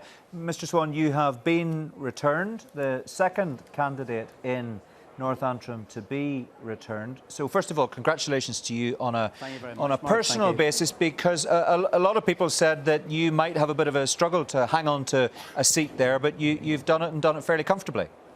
Well, I think that was what the pundits have in their own local papers were having. I think when you were talking to David McIlvaine the other night, who did endorse me, was describing me as the underdog. I think one thing that North Antrim Unionists like is the underdog, because I've increased my vote from May from 4,400 to over 6,000, so a 36% increase in the Ulster Unionist vote in North Antrim, I think, is a great recommendation for the work that we've been doing up here. And just to be clear, the other candidates, is it going to be the case that the DUP will get 2 home in Paul Frew and Mervyn Storey, Jim Allister, the TUV leader, so the person to lose out, will it be Philip Logan of the DUP? It's looking like that at this minute in time, Mark. That seems to be the lie of the land as we're getting into this last stage here. OK, let me ask you about your party, because it's been a miserable night, according to Mike Nesbitt. You will know that he has, in rather dramatic fashion, called a news conference in East Belfast and announced that he is standing down as leader of the Ulster Unionist Party, because he cannot, in all honesty, he says, criticise other unionist leaders and then not deliver himself in terms of what he had said the Ulster Unionist Party would achieve. Are you surprised, disappointed at his decision? I suppose one of the first things Mike did as party leader was actually appoint me Chief Whip. And what I've come to know from working with the man, if he commits himself to something, he sees it through. And Mike has always said that his measure of leadership will be about what he achieves and how he achieves it. And in his comments tonight and the reasons that he has stood down, I think it shows the leadership quality of Mike Nesbitt, that he's taken that personal stand that what he's committed to, he didn't achieve in this election. and he's standing by his word, and that's what I found out about Mike Nesbitt. He's a man of his word, and he'll honour that. So here's the bad news for you, Robin. I spoke to Doug Beattie, who was successful in Upper Ban, and I asked him if his name would be in the frame for the leadership whenever Mike Nesbitt finally stands down, and he said absolutely not. The man for the job is Robin Swan in North Antrim. He's the man I think at this stage I would back for it. So, are you up for it? Yeah. Well, look, I don't know if, I know Doug maybe said that and told the BBC that. I don't know if he spoke to my wife yet. I think that's where a lot of the decisions have to be made for me, first of all. I think one of the things, we are a democratic party. We're going into our AGM in a few weeks' time. How that falls out, I think, will be decided by the party officers. And we're a party that represents one member, one vote, and it's down to the membership of our party who'll lead it. It's not done by a cabal of MLAs or MPs or by an army council. It's actually done by the membership. Yeah, it's not been a great night. Danny Kennedy is out, Joanne Dobson is out, Philip Smith is out, Sandra Overend, if she isn't out, she's certainly struggling. Those are big names, significant figures within your party at Stormont who are not going to play a part next week or next month. Well, look, the names you've mentioned, I think maybe, and they are a loss to the Ulster Unionist Assembly team. They're also a loss to the Northern Ireland Assembly, because some of the names you mentioned there, Joanne Dobson in our organ donation bill, the work Danny Kennedy did in Infrastructure Minister when he was in DRD, they're big losses to the Northern Ireland Assembly, and I think it's something that we've seen from the reduction from 6 seats to 5 seats, and also the increased the quotas that we're seeing as well. But I also think the loss of those unionist seats are down to an increased Sinn Féin vote, and that's what we're seeing across Northern Ireland. But I think one of the things you're not balancing that with, Mark, is the success we've had in John Stewart and actually taking the Sinn Féin seat in East Antrim. OK, Robin, thanks very much indeed. Have a word with your wife and let us know if she says you're allowed to put your name forward for the leadership in due course, because we'd be very interested in having a conversation with you about that. I want to hear Alex's thoughts in just a second or two, but before I do that, I just want to go over to Tara at the Titanic Exhibition Centre to hear what's happening there. So, Tara, it's getting a bit late in the night. What is the mood there? What time is it? 9:30. Yeah, I think it's fair to say that all of the politicians and party workers that I've spoken to are really, really exhausted at this stage, because obviously they had a long day yesterday, a long couple of weeks. I've got two elected with me and one hopeful. So Chris Little from the Alliance, Claire Bailey from the Green Party, and Paula Bradley, obviously, from the DUP. Chris, I'll come to you first of all. Congratulations. Thank you. Are you pleased with the Alliance vote today? I mean, it's been a good day for Alliance. Yeah, we're delighted to see such a strong show of support for the Alliance Party. We have an Alliance 1 and 2 in East Belfast, and Naomi Long and myself. It's a huge privilege to serve the people of East Belfast, and we're delighted that they've sent the message they want to see a united community. They want to see fairness, and they want to see effective power-sharing government. That's certainly what Naomi and I and my other Alliance Party colleagues are going to be working to achieve.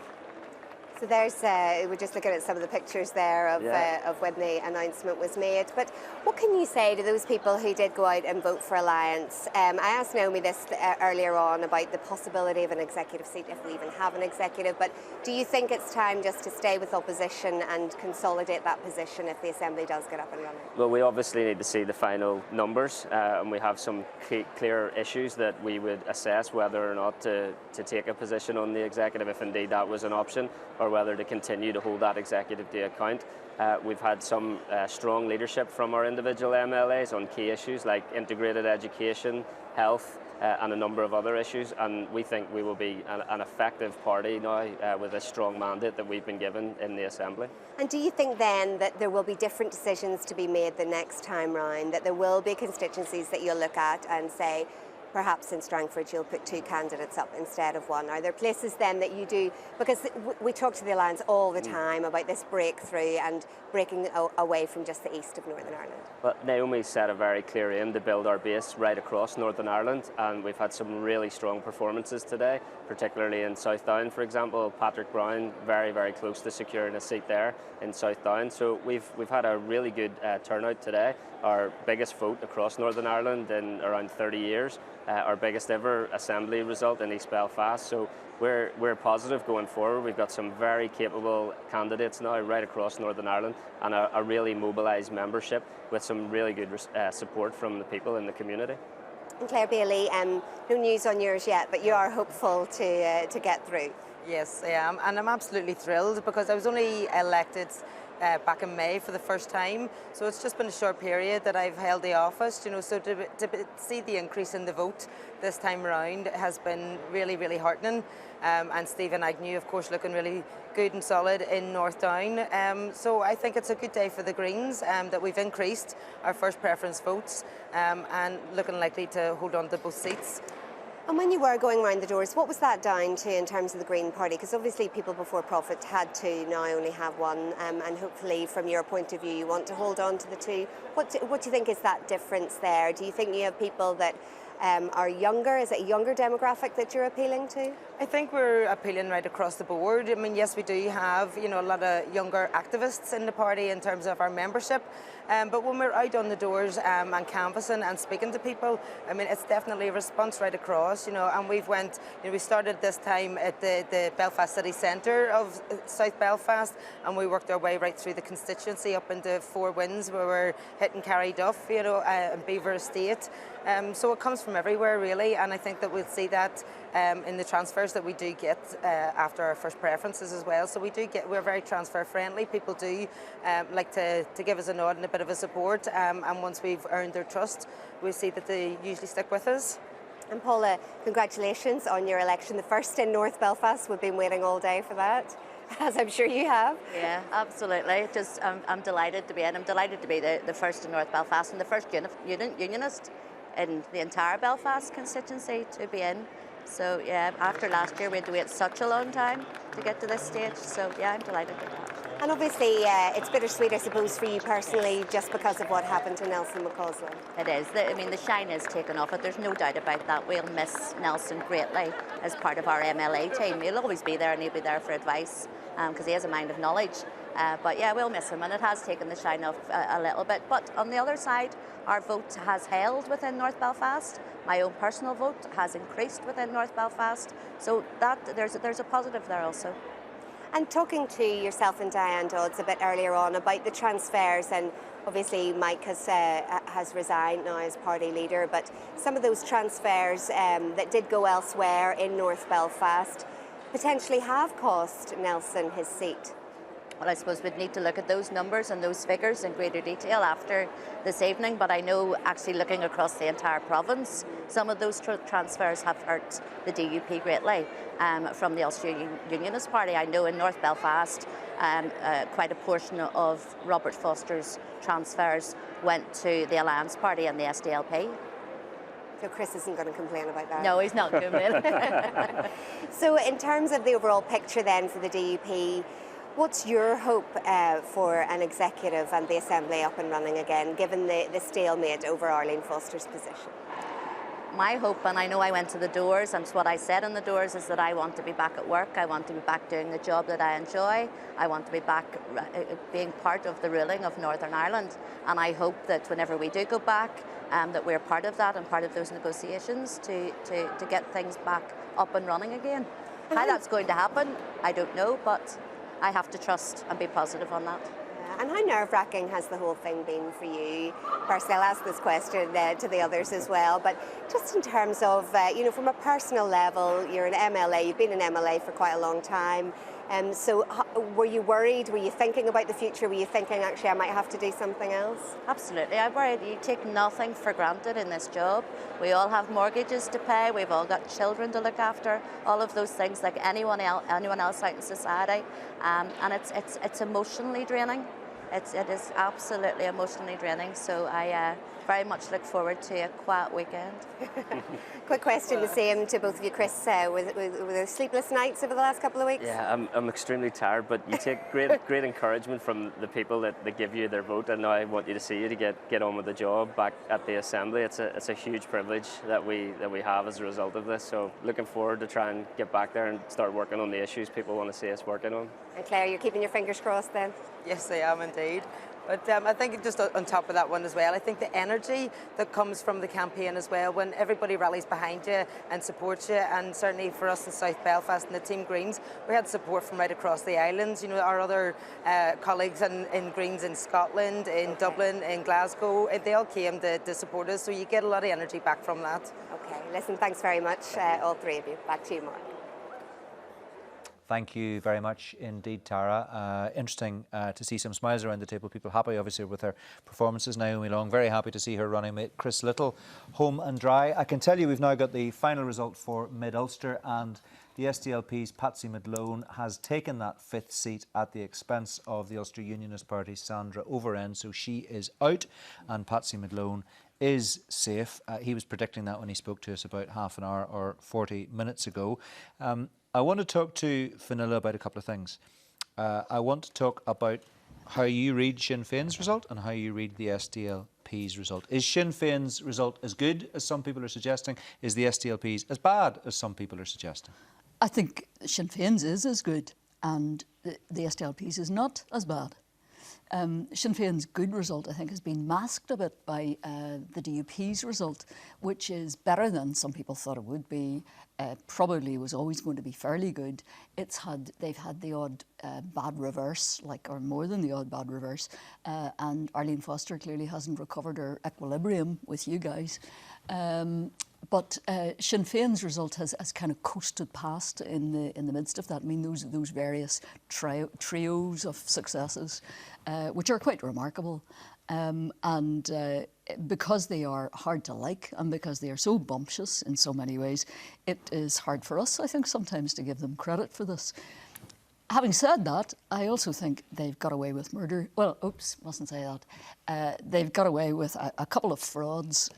They did one on a big scale in West Belfast where they went out to get people before profit on the Brexit issue, while not exerting themselves one whit, nor spending very much money to combat Brexit. But they have knocked people before profit back. I mean, they have. Eamon McCann isn't Yeah, going to keep his seat, it looks like, in Foyle. All true. Jerry Carroll hasn't done as well this time as he did last May. They came out punching. I really have to watch the verbs here. They came out in strength. They saturated the doorsteps in West Belfast. They worked very, very hard indeed to knock the stuffing out of people before profit. And they did it mainly on the Brexit issue. And that was such a fraud because they were not exercised on Brexit. They were a bit like Corbyn. They were Corbyn light. And the other one, the other fraudulent, I mean, none of these are fraud in any sense that you need worry about, Mark, or start saying. They would, of course, say it's not defamatory. The other fraud was on the public inquiry issue. They bang on now about a public inquiry will examine all these issues and adjudicate and find the truth. They opposed a public inquiry to the very last minute. Yeah, when you use the word fraud, you're using it in inverted commas. Yes. You mean smoke and mirrors. Yeah, okay. Yeah, more smoke than anything else. And they got away with it because Arlene brought the vote out for them by being obnoxious.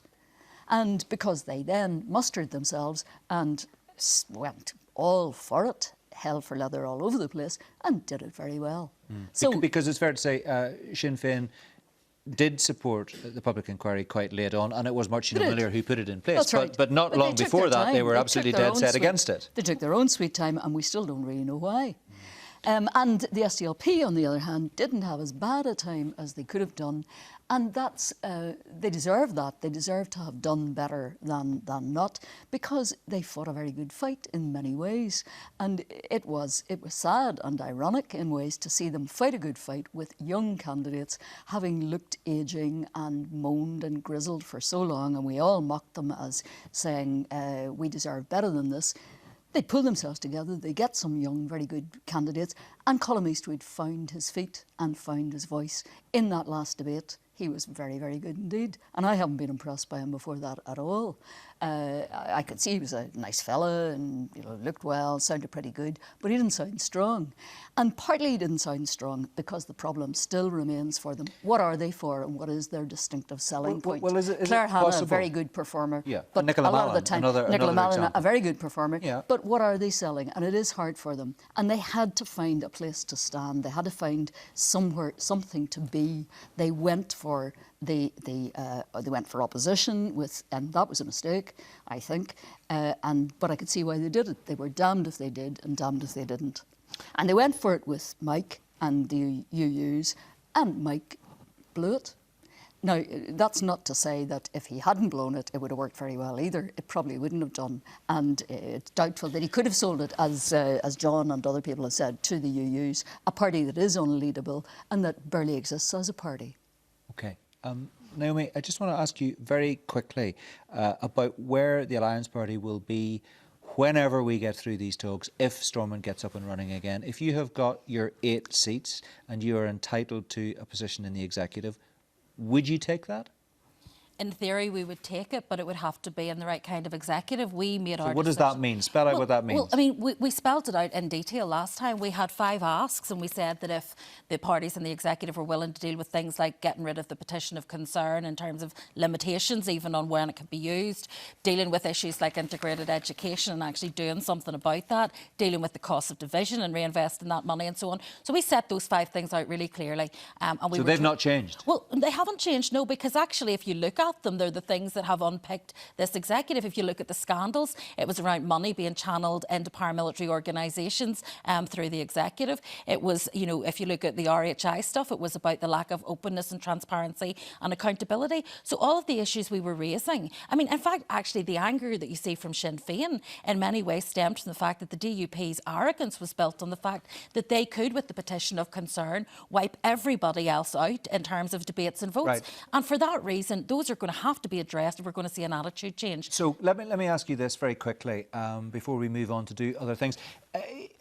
Would you be optimistic, and you've listened to an awful lot of what people have said in the last 12 hours or thereabouts, would you be optimistic, seriously, that at the end of this process, whether it's weeks or months, the DUP and Sinn Féin, both parties having done pretty well in this election, will be able to get it together again, to work in an executive, perhaps with the support of the Alliance Party, and actually start moving things forward? Are you optimistic that they can, in a sense, back themselves out of the corners that they have in recent months backed themselves into? Well, I mean, we have seen them do some remarkable U-turns in the past, so I would never rule it out. I mean, you just mentioned about the public inquiry stuff. I mean, you could smell the burning rubber as they were making U-turns all over the place at Stormont in that last week to try and grasp the issue of the public inquiry. So when people stand up and say it's not going to happen, it's never going to happen, it's a meaningless exercise, because 5 minutes later they're saying the opposite. I think what we need to do is actually park what has been said in the election campaign, accept that some of that was about electioneering, and start to move forward. I have to say, though, I hope the DUP have listened carefully to what happened, because I have to say Sinn Féin did mobilise their vote, no question about that. They did go out and do the work on the ground in places like West Belfast. But the biggest recruiting agent for Sinn Féin in this election was Arlene Foster. Every time she spoke, every time she acted, she added fuel to the fire, and she made it much more easy for Sinn Féin to gain ground in this election than it would have been had she taken a different approach to the election. I think it has backfired tremendously on them, and I would reckon there will be more than a few DUP people sitting at home this evening wondering if they could not have handled RHI better and avoided this election altogether. OK, all right. John, I'll come to you in a moment or two, but I want to go out and just test the waters in some of our count centres and talk first of all to Julian O'Neill, who's in the Lagan Valley Leisure Centre for us in Lisburn, where the Lagan Valley and South Down counts are taking place. Julian, South Antrim counts are taking place. What's happening, Julian?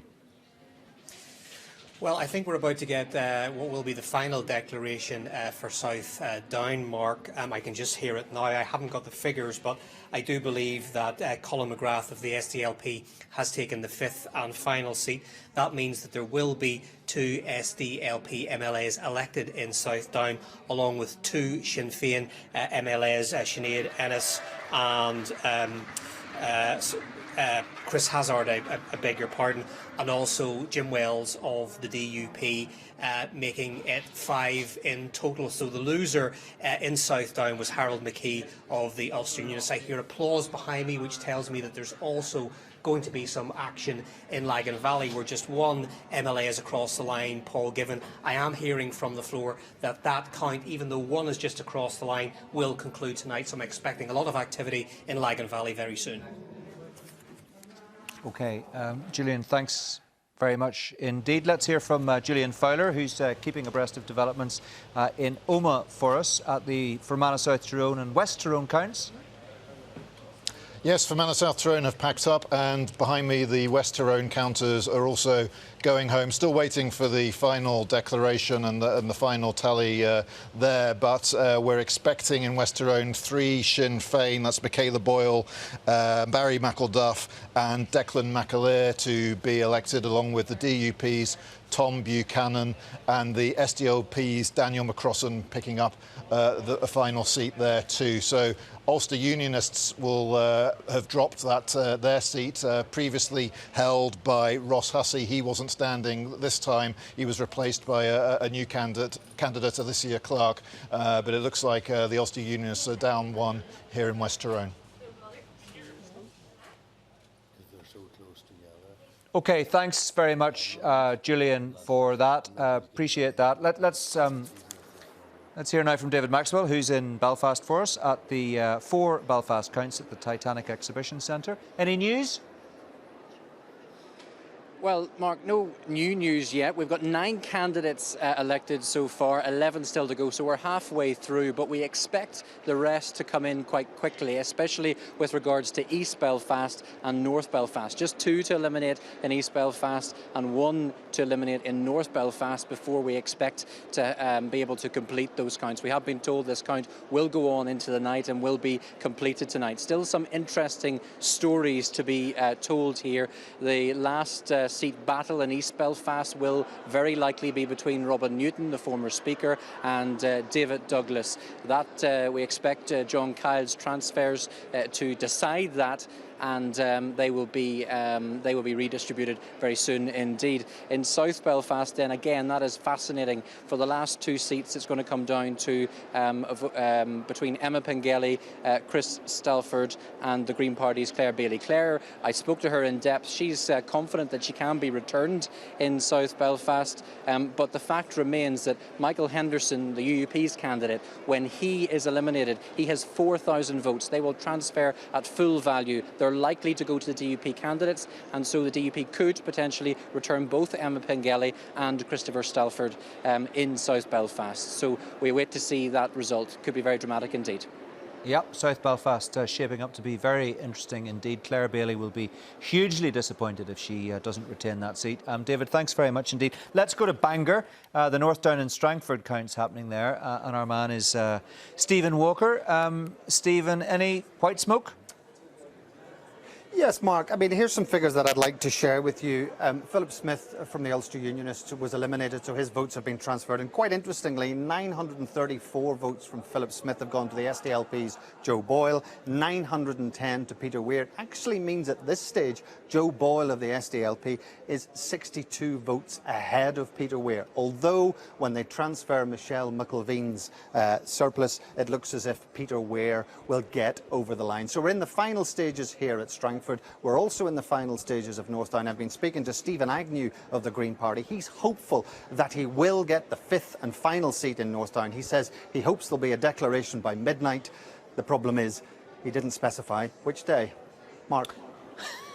Let's hope it's midnight tonight and not midnight tomorrow. I'll certainly not be here at midnight tomorrow night, that's for sure. I think it will be here at midnight tonight. So the Green Party scrapping for both of those seats. I think, to be fair, Stephen Agnew's going to get that seat in North Down, but maybe not for a while. Kieran Tursh is in Foyle. 2 counts happening there, East Londonderry and Foyle itself. And they're both really interesting, aren't they, Kieran? Yes, Mark, that's right. The count is continuing apace here in the Foyle Arena for East Londonderry and Foyle. East Londonderry is getting very interesting. More about that in a moment. But Claire Sugden, the independent unionist and outgoing Justice Minister, has actually tweeted that she's been elected, but there is nothing official yet. We are set to get some sort of announcement at 10 o'clock, so perhaps confirmation of that.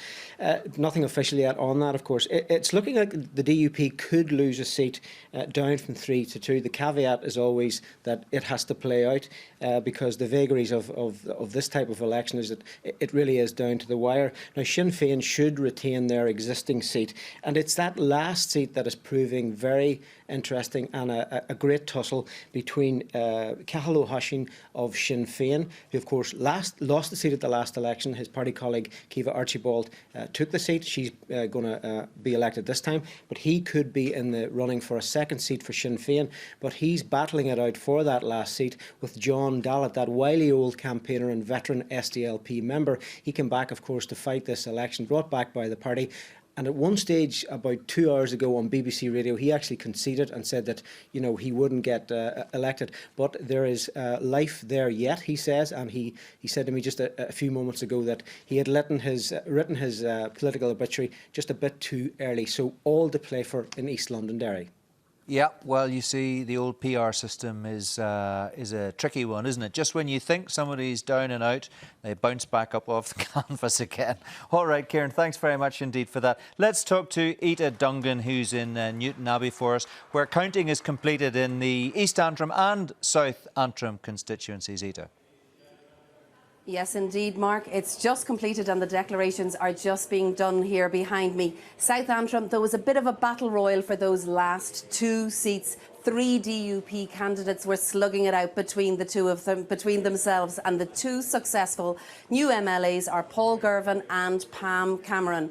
Trevor Clark lost out on his seat, so South Antrim now is 1 Sinn Féin, Declan Kearney, 1 Ulster Unionist, Steve Aiken, 1 Alliance, David Ford, and 2 DUP. 2 hours earlier, it all finished in the East Antrim constituency. The first 4 announced were all sitting MLAs. Ulster Unionist, Roy Beggs, Alliance, Stuart Dixon, the DUP's David Hilditch and Gordon Lyons. And then we had a bit of a surprise. On a day with little good news for the Ulster Unionist Party, UUP councillor John Stewart took the last seat there, making it 2 in East Antrim for the Ulster Unionist Party. Sinn Féin's Oliver McMillan lost his seat and the DUP dropped down from 3 to 2. So South and East Antrim all done and dusted here at the Valley Leisure Centre.